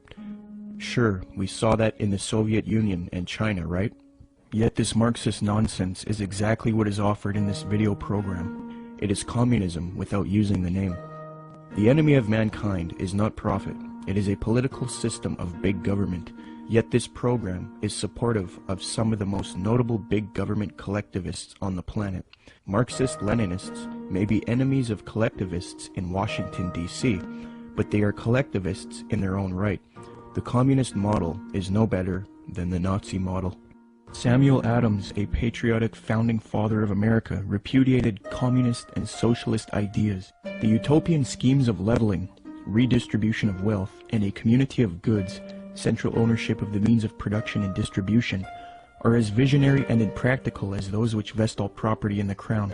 These ideas are arbitrary, choices and actions which are done not by means of any underlying principle or logic, despotic, ruling with absolute political power, and in our government unconstitutional. When one does a comparison between Zeitgeist Addendum and the communist model, it becomes clear that Zeitgeist is in fact promoting communism.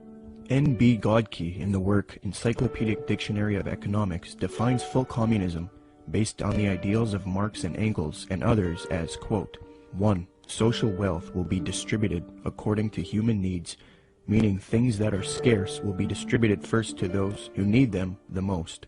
Zeitgeist proposes having an abundance of resources and no scarcity, and thus the idea of distributing wealth according to human needs is rendered obsolete. On this point, they have merely updated the communist model by eliminating scarcity. 2. The state will wither away, as there is no need for coercion. The state does nothing because there is no state. There is no state. 3. Social classes will not exist.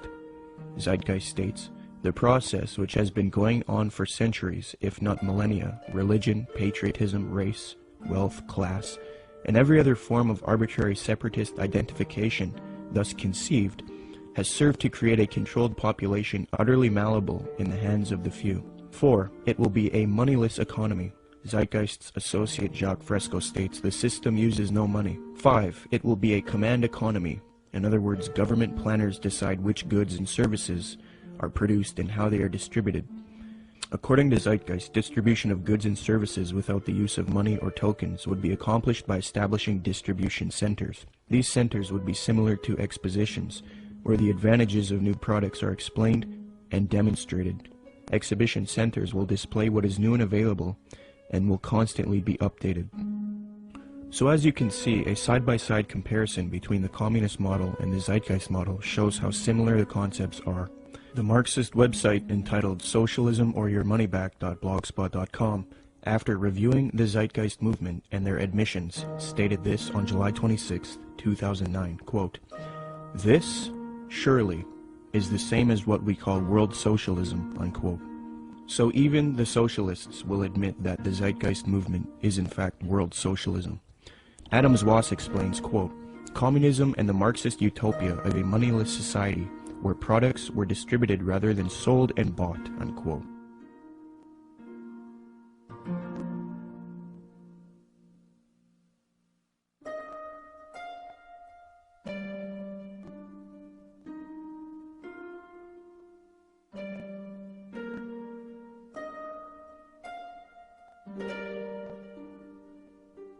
Zeitgeist's main source, Acharya S., promoted the founder of communism, Karl Marx, on her website.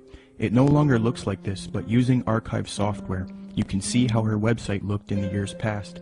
She quotes Karl Marx, defaming religion, thus showing her support of Marx and communism. Many people have noticed that the modern New World Order, as advocated by the elite, contains communist ideals within it. So it seems that Zeitgeist is helping the New World Order with their utopian approach rather than destroying it. They had a biblical philosophy. They gave us a republic. When Ben Franklin walked out of the building, one of the ladies said, "Mr. Franklin, what kind of government did you give us?" He said, "A republic, if you can keep it." Republics are hard to keep. We've lost ours, folks. We are not a republic anymore.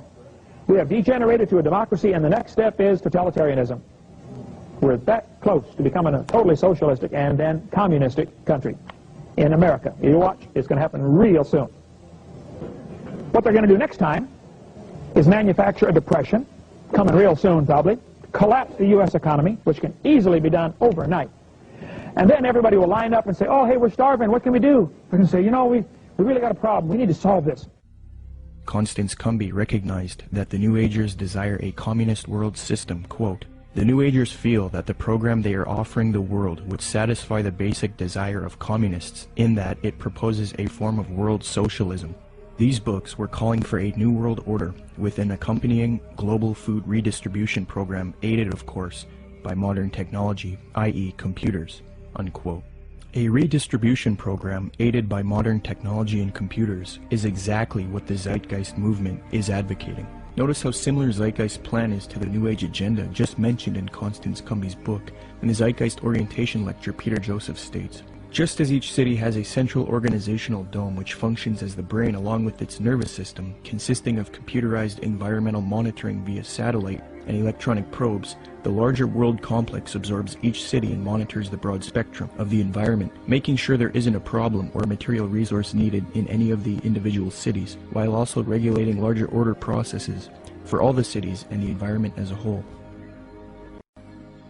Theosophist Alice Bailey concurs, quote, "The true communist platform is sound.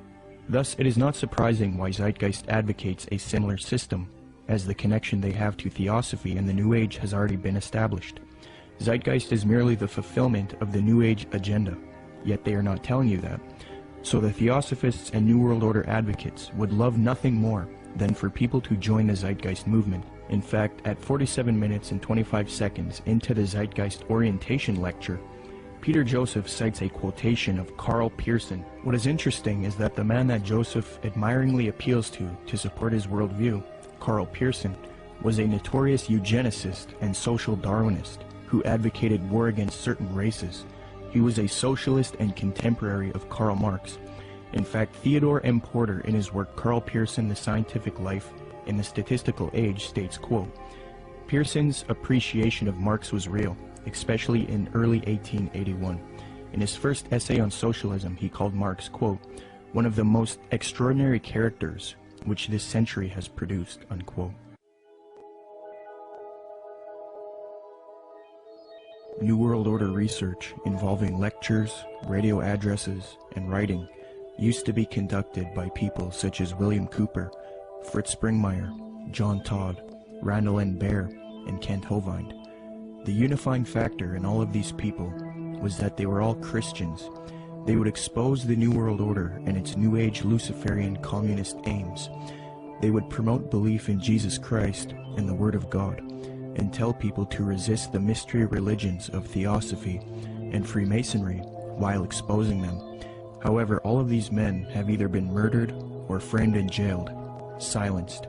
William Cooper was shot dead in 2001 as he was ambushed.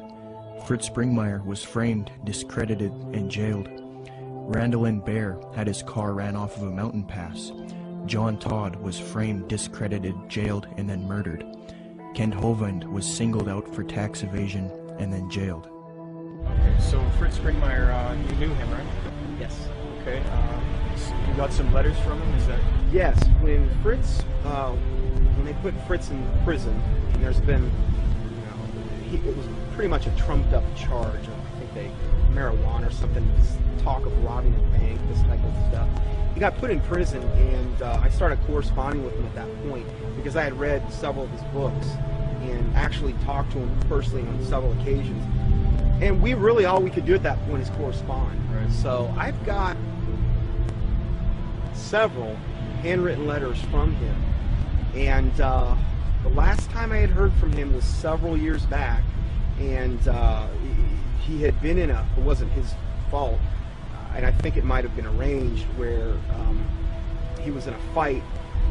He didn't fight back. Yeah. The guy came and he told me that he was just using his head like a soccer ball, essentially. Really? Oh, it was sad. It was sad. And Fritz, he never complained in these letters. Yeah. He never, it wasn't like he was like, oh, woe is me, I'm in prison and this or that. He always had a great attitude. He was trying to help other people in there. Yeah. I believe he had a ministry going.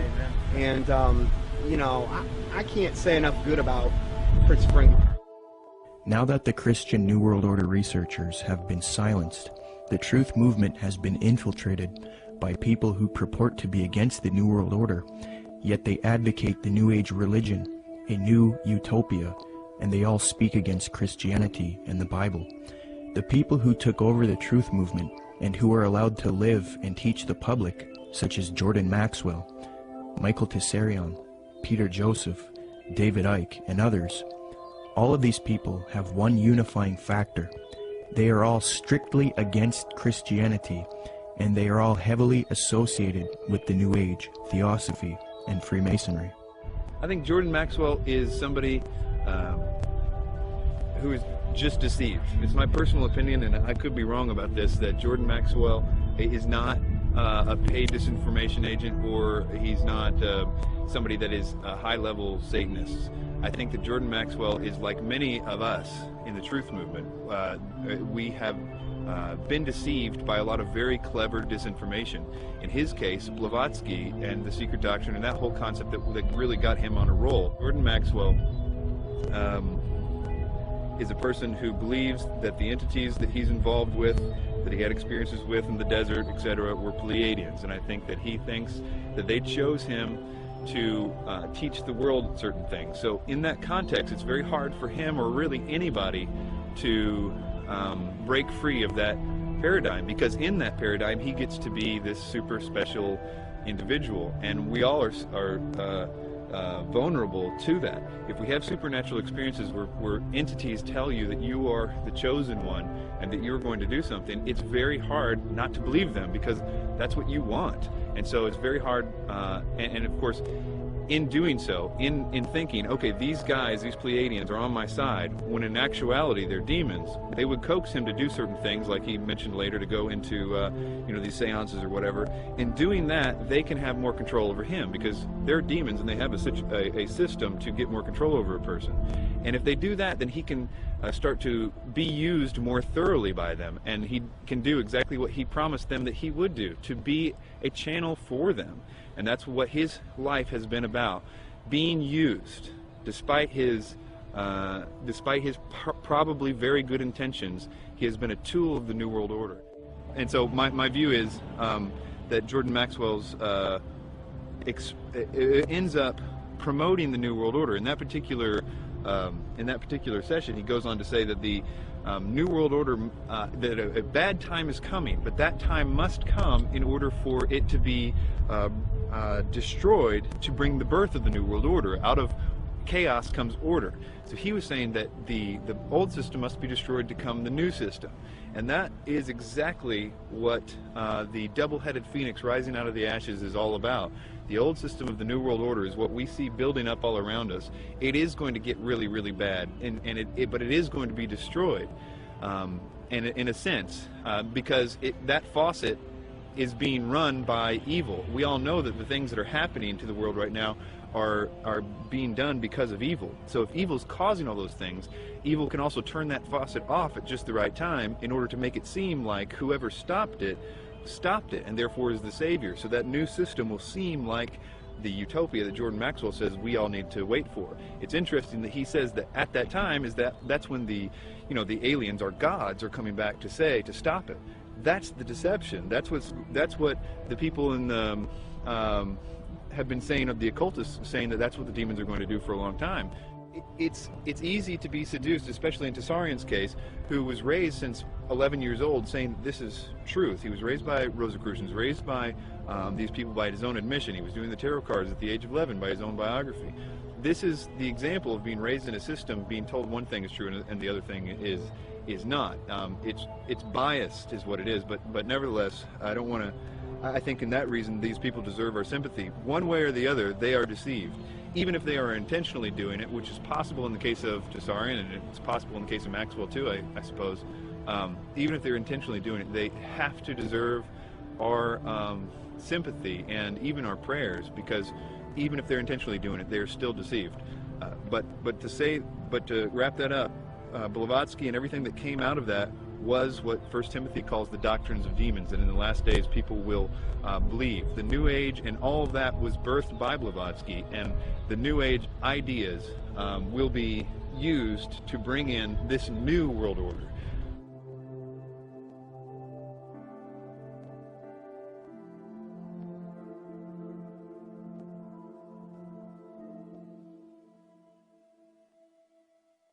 The negative impact of population growth on all of our planetary ecosystems is becoming appallingly evident.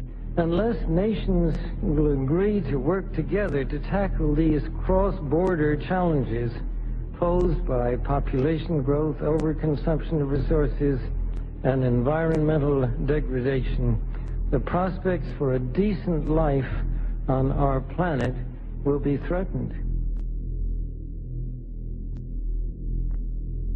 But this callous disregard for the right to life of every human on the face of the earth has been predicted before in the New Testament. John was moved to write, quote, "Yea, the time cometh, that whosoever killeth you will think that he doeth God's service," unquote. The New World Order, ladies and gentlemen, will sail in on a sea of blood. The same New Agers who call for peace, love, harmony, and world unity, when confronted with separatists, for example, fundamentalist Christians, you start to see a darker side to them. They do not appreciate people who will not adopt their New Age views. For example, a major New Age figure, David Spangler, who was in a group known as Planetary Citizens, which was a UN group, stated something to the effect of, we can take all the marshmallows, all the scriptures, all the tablets, and have a jolly good bonfire. So essentially, he's promoting the abolition of these faiths. Similarly, Maharishi Mahesh Yogi, the influential New Age guru sought out by the Beatles, stated, quote, "There has not been and there will not be a place for the unfit. The fit will lead, and if the unfit are not coming along, there is no place for them. In the place where light dominates, there is no place for darkness." See, in his thinking, the fit are the New Agers, and the unfit are those who do not adopt the New Age beliefs. People who are, for example, fundamentalist Christians, Jews, people like this. So essentially, you see a lot of intolerance within the New Age movement. It's not all nice and dandy with these people. You know, they have the mask, they have the appearance of peace, love, harmony, but in their writings, they do come out and say that there is no place for Christians and people who do not accept their beliefs. The Book of Co-Creation, New Age leader Barbara Marx Hubbard states, quote, "Out of the full spectrum of human personality, 1/4 is electing to transcend, 1/4 is resistant to election. They are unattracted by life ever evolving. Now as we approach the quantum shift from creature human to co-creative human, the destructive 1/4 must be eliminated from the social body. Fortunately you, dearly beloveds, are not responsible for this act. We are. We are in charge of God's selection process for planet Earth. He selects, we destroy. We are the riders of the pale horse, death." Alice Bailey explained what the New World Order will do to those who refuse to accept it. Quote, "Let us never forget that it is the life, its purpose, and its directed, intentional destiny that is of importance, and also that when a form proves inadequate, or too diseased, or too crippled for the expression of that purpose, it is, from the point of view of the hierarchy, no disaster when that form has to go. Death is not a disaster to be feared. The work of the destroyer is not really cruel or undesirable. Therefore, there is much destruction permitted by the custodians of the plan, and much evil turned into good." Unquote. Blavatsky's peer, Aleister Crowley, said an Egyptian entity told him Christianity would be destroyed at the advent of the New Age. Quote, "A peer of Blavatsky's, often called the prophet of the New Age, Aleister Crowley, claimed to have been visited in the spring of 1904 by an Egyptian entity called Awais, who foretold to Crowley the end of Christianity." Unquote. But if you dig deep into the literature, yes, they're going to be extremely intolerant. David Spangler had talked about the Luciferic initiation and these types of things. And we look in the Bible and we can look at like Revelation 13 and where all they that do not receive the mark and the mark of the beast in their right hand or their forehead, you know, are going to essentially forfeit their life.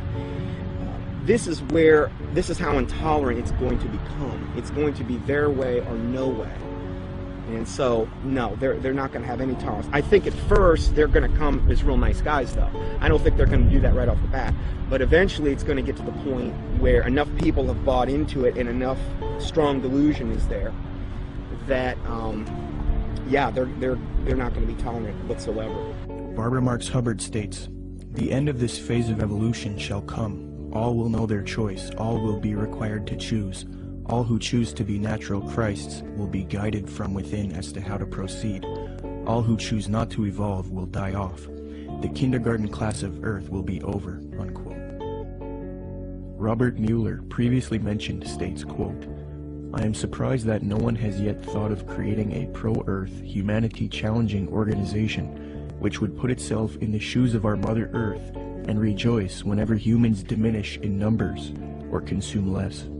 It would give yearly prizes to people, events, or institutions which achieve a reduction of the human population or of the consumption of Earth resources. The first prize should go to the United Nations, which through its World Population Conferences and anti-population work has prevented 2,200,000,000 more people from being born between 1952 and the year 2000.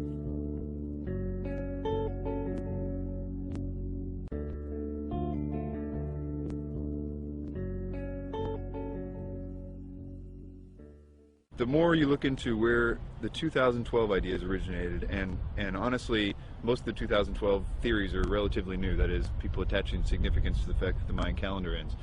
And almost without exception, they are by people that are channeling entities. A lot of times they say it's the Pleiadians that they're talking to, or the Syrians, or in the case of David Wilcock, it's Ra and Seth.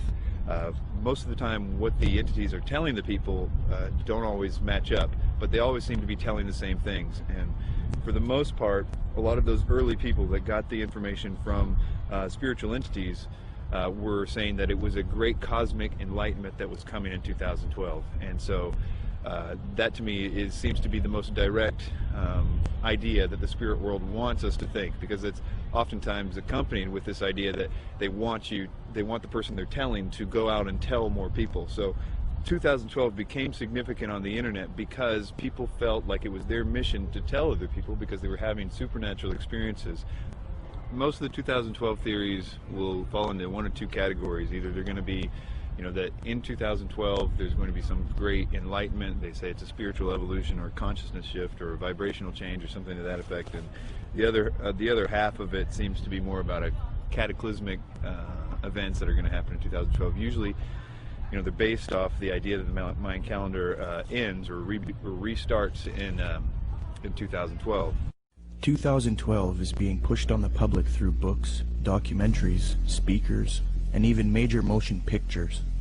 We are meant to believe that December 21st, 2012 will either be a catastrophe for humanity or a time when there is a consciousness enlightenment and a world shift, a time when humanity evolves. However, when you consult the scholars who study the Mayan calendar, they don't seem to support these views at all.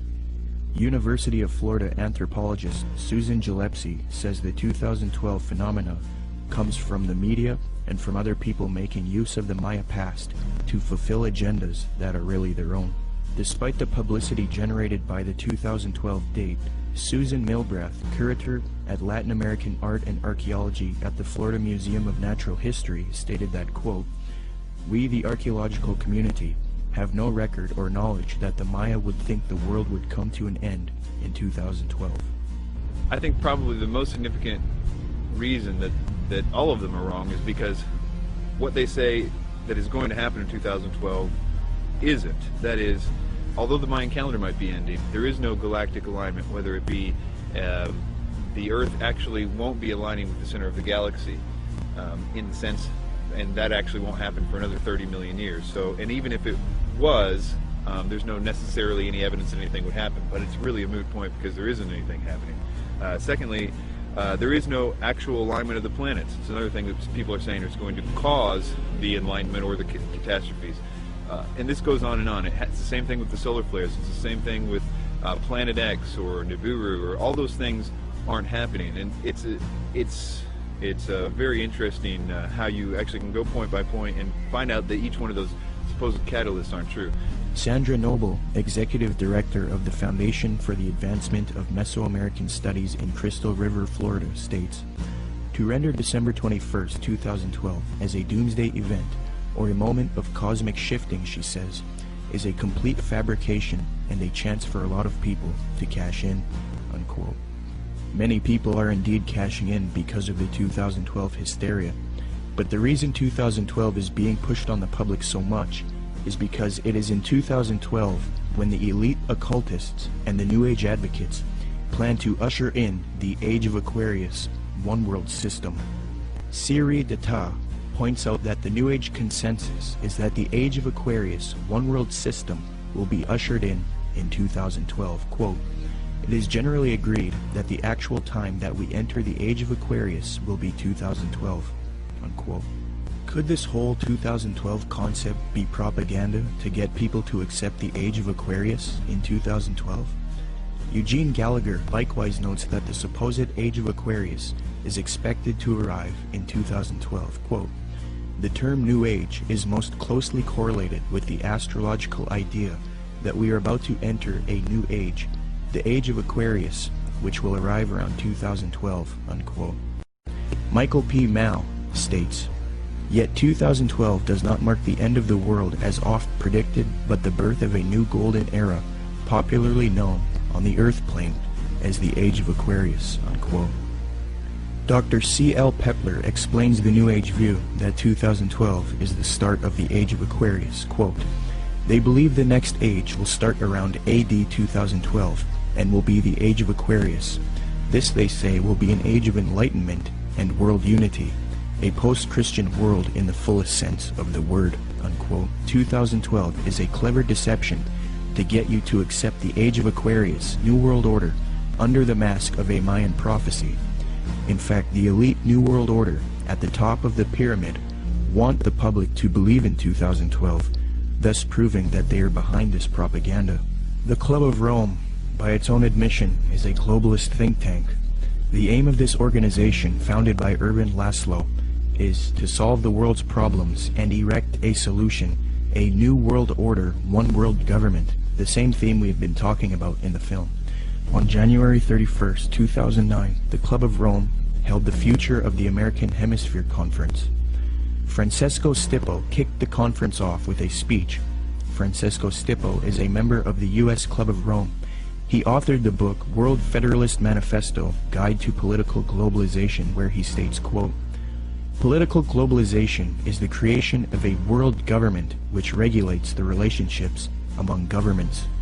Well, founder of the Club of Rome, Erwin Laszlo, along with popular New Age author and student of Jiddu Krishnamurti, Deepak Chopra, along with globalist Mikhail Gorbachev, have all authored a book together entitled World Shift 2012. This book advocates the 2012 theories extensively, so it appears that the elite have vested interest in this 2012 hysteria, and they want the public to accept it. Erwin Laszlo's Club of Rome founded another spin-off organization called the Club of Budapest. Now, it is this elite organization, the Club of Budapest, which is promoting 2012 and the New Age ascension beliefs to the public. New Age members of the Club of Budapest include Robert Mueller, former General Secretary of the UN, and Barbara Marx Hubbard, who stated, quote, "We have been projecting the transformation in 2012. It is happening now." Unquote. Founder of the Club of Budapest, Erwin Laszlo, is also featured on the Pro-2012 Ascension website, worldshift2012.org.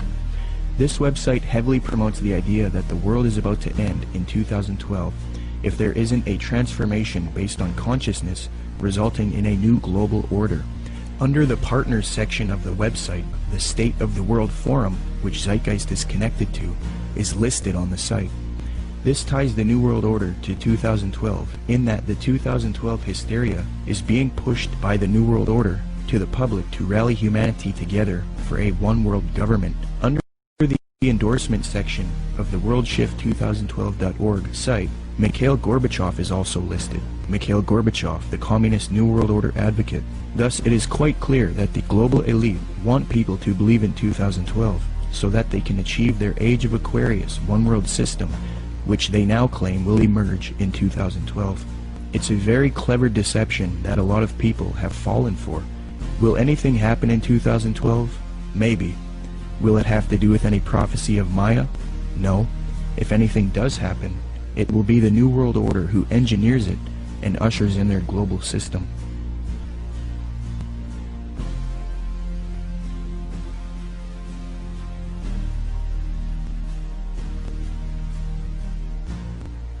The reason the Christian anti-New World Order researchers have been silenced and replaced with New Age advocates is because the New World Order occultists and New Age advocates hate biblical Christianity.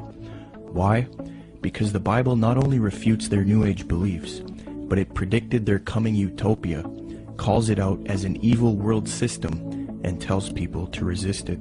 First, in the Apostle Paul's first letter to Timothy, he warns of these supposed ascended masters who will deceive people with false doctrines. Quote, "The Spirit clearly says that in later times some will abandon the faith and follow deceiving spirits and things taught by demons. Such teachings come through hypocritical liars, whose consciences have been seared as with a hot iron." Paul also predicts the New Age movement, quote, "For the time will come when men will not put up with sound doctrine. Instead, to suit their own desires, they will gather around them a great number of teachers to say what their itching ears want to hear. They will turn their ears away from the truth and turn aside to myths." New Agers will often claim that the Bible promotes their astrological beliefs. However, in the Old Testament book of Isaiah, astrology is forbidden and identified as an abomination to God. Quote, "Let now the astrologers, the stargazers, the monthly prognosticators stand up and save thee from these things that shall come upon thee. Behold, they shall be as stubble." Zeitgeist's main source, Acharya S., claims that Jesus talks about the age of Pisces in Matthew 28:20, which states, "And teaching them to obey everything I have commanded you, and surely I am with you always to the very end of the age."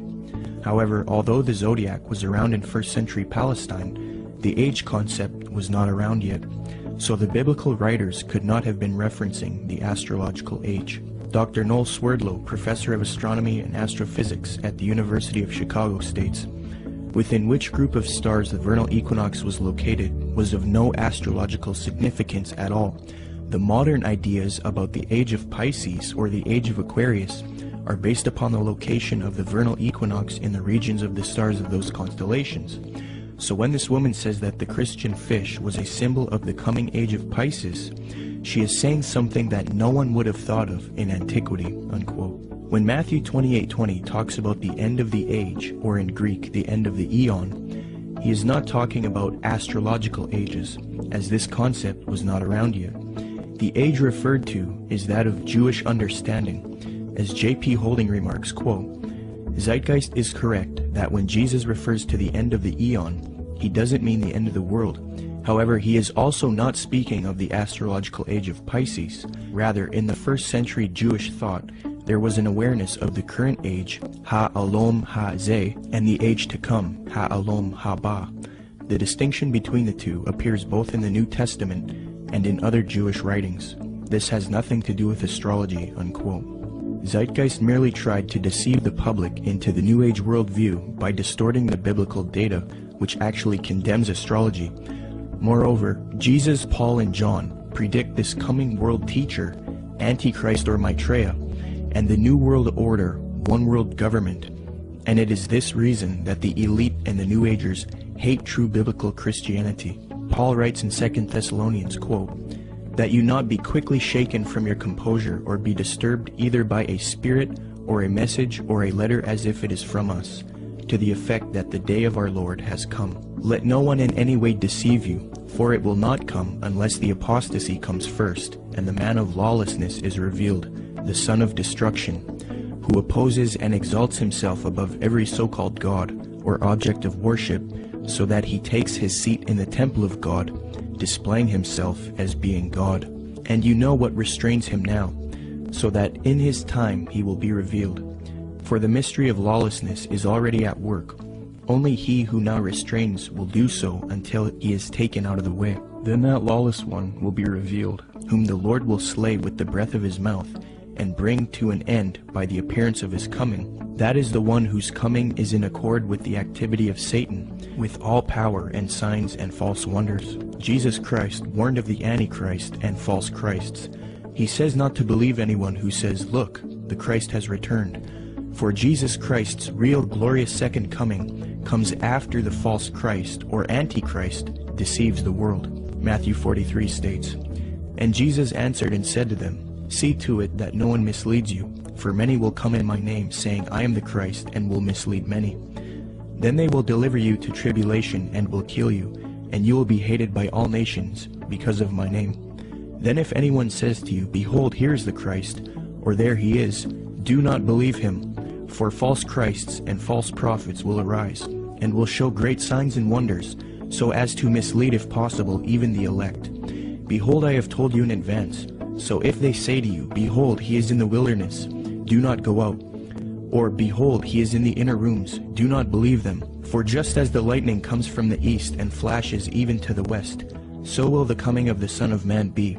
But immediately after the tribulation of those days, the sun will be darkened, and the moon will not give its light, and the stars will fall from the sky, and the powers of the heavens will be shaken. And then the sign of the Son of Man will appear in the sky, and then all tribes of the earth will mourn, and they will see the Son of Man coming on the clouds of the sky, with power and great. In the book of Revelation, the Apostle John warns about this evil world teacher who humanity worships as he claims to be God. And he opened his mouth in blasphemies against God, to blaspheme his name and his tabernacle, that is, those who dwell in heaven. It was also given to him to make war with the saints and to overcome them. And authority over every tribe and people and tongue and nation was given to him. All who dwell on the earth will worship him. Everyone whose name has not been written from the foundation of the world in the book of life of the Lamb who has been slain. And he causes all, the small and the great, the rich and the poor, and the free men and the slaves, to be given a mark on the right hand or their forehead. And he provides that no one will be able to buy or sell, except the one who has the mark, either the name of the beast or the number of his name. Here is wisdom. Let him who has understanding calculate the number of the beast, for the number is that of a man, and his number is 666. John then talks about how the leaders of the world will form a one-world system and give authority to the Antichrist, or false world teacher. Quote, "The 10 horns which you saw were 10 kings who have not yet received a kingdom, but they receive authority as kings with the beast for 1 hour. These have one purpose, and they give their power and authority to the beast. These will wage war against the Lamb, and the Lamb will overcome them, because he is Lord of lords and King of kings, and those who are with him are called and chosen and faithful." So if this Maitreya is real, and if he has the support of the New World Order, and if he plays a role in the coming world system, there is a high potential that he is in fact the Antichrist. We will have to wait and see. The Bible talks about how the real Lord Jesus Christ will return after this world system is created, and this world teacher deceives the planet. Revelation 6 says, "Then the kings of the earth, the princes, the generals, the rich, the mighty, and every slave and every free man, hid in the caves among the rocks of the mountains. They called to the mountains and the rocks, Fall on us and hide us from the face of him who sits on the throne and from the wrath of the Lamb. For the great day of their wrath has come, and who can stand?" The time that it's talking about in the Bible is actually going to be a time when the world is going to be extremely happy to be in this new system. And that includes people that right now think that they know all about the New World Order and all this stuff. Those people, included with the rest of the world, are going to be happy with being in the new system. What the Bible describes as something that is almost impossible to believe, in the sense that people are going to give their worship. These are politically correct people are going to give their worship to a man. That something is going to happen to cause them to worship a man, and that is something we're not ready for. It's something that political leaders don't right now do miracles, for the most part. That the whole concept requires new input. Something different has to happen. And I think that when you look at what the New Age is saying, what they say is going to happen, what every movie is talking about right now, this idea that there is a new rebirth coming, a new age is going to be supernatural, that the aliens are going to come back, and all these concepts, that if it really happened, we would be, many things would happen, not the least of which would be that we would, as a world, start to be believing in some new sort of doctrine, namely that God doesn't exist, but that we are gods ourselves. And the way that would function is that, here are aliens, and they were just like us at one time, and we're going to evolve like them and be more like them. That inherent in that is the idea that we are also gods. The message that the New Age elite don't want you to know is that there is one God, and 2,000 years ago he entered into creation as Jesus Christ, lived a perfect sinless life, and willingly died on the cross to pay for our sin. And if we accept Jesus Christ into our heart as Lord and repent of our sin, then we are spiritually saved forever. It is this message that the New Agers hate and want to stamp out. But if you realize that the New Age and the New World Order doctrine is a lie and an abomination, and if you want true salvation and the power to stand with Christ against this coming system, say this prayer with me and become a true child of God. Lord Jesus Christ, I ask you to come into my heart as Lord. I accept what you did for me on the cross, dying for my sin. I repent of my sin and I wish to live a life for you, following your teachings found in the New Testament. Please forgive me of my wicked ways and transform me into a child of God. I pray in Jesus' mighty name, amen. Come, Lord Jesus.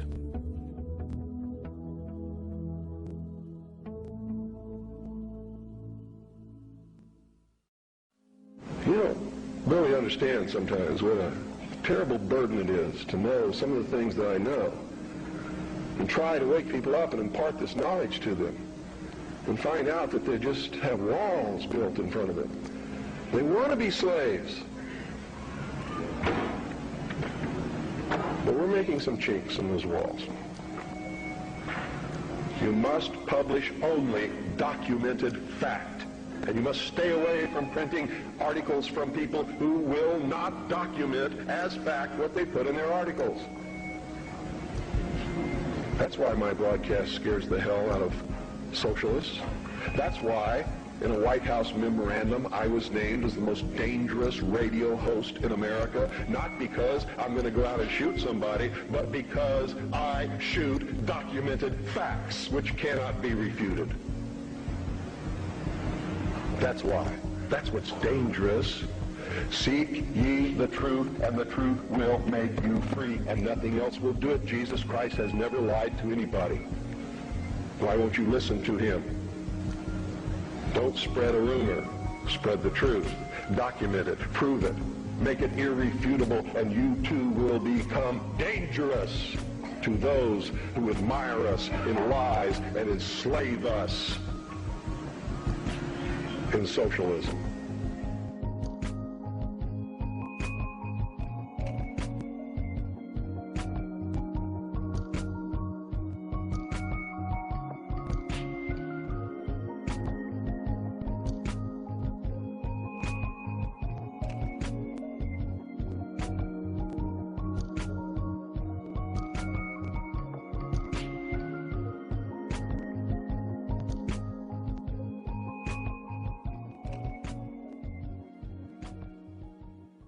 The age of Aquarius ending duality, Oprah the secret and Eckhart Tolle preach what will bring in a new age reality based in traditions of pagan theosophy, bound to be thousands of offshoots of Crowley, students of Alice C. Bailey who follow the lies of Helena Blavatsky, radically altering, changing the pages of history, laying the groundwork forged by the tools of Lucifer, paving the way for the United Nations, a slow preparation, patiently waiting since the creation. A garden of Eden, a planet whose placement in time is persuaded by aliens, outside invasions, abductions, and cow mutilations, creating an atmosphere ripe for the picking with movies and Hollywood implanting trickery, mastery over the masses. A whole world collapses in panic, all desperate for someone to save them. Obey anyone that will answer their questions. The savior of sorts, a new age messiah. The wolf in sheep's clothing is what will transpire.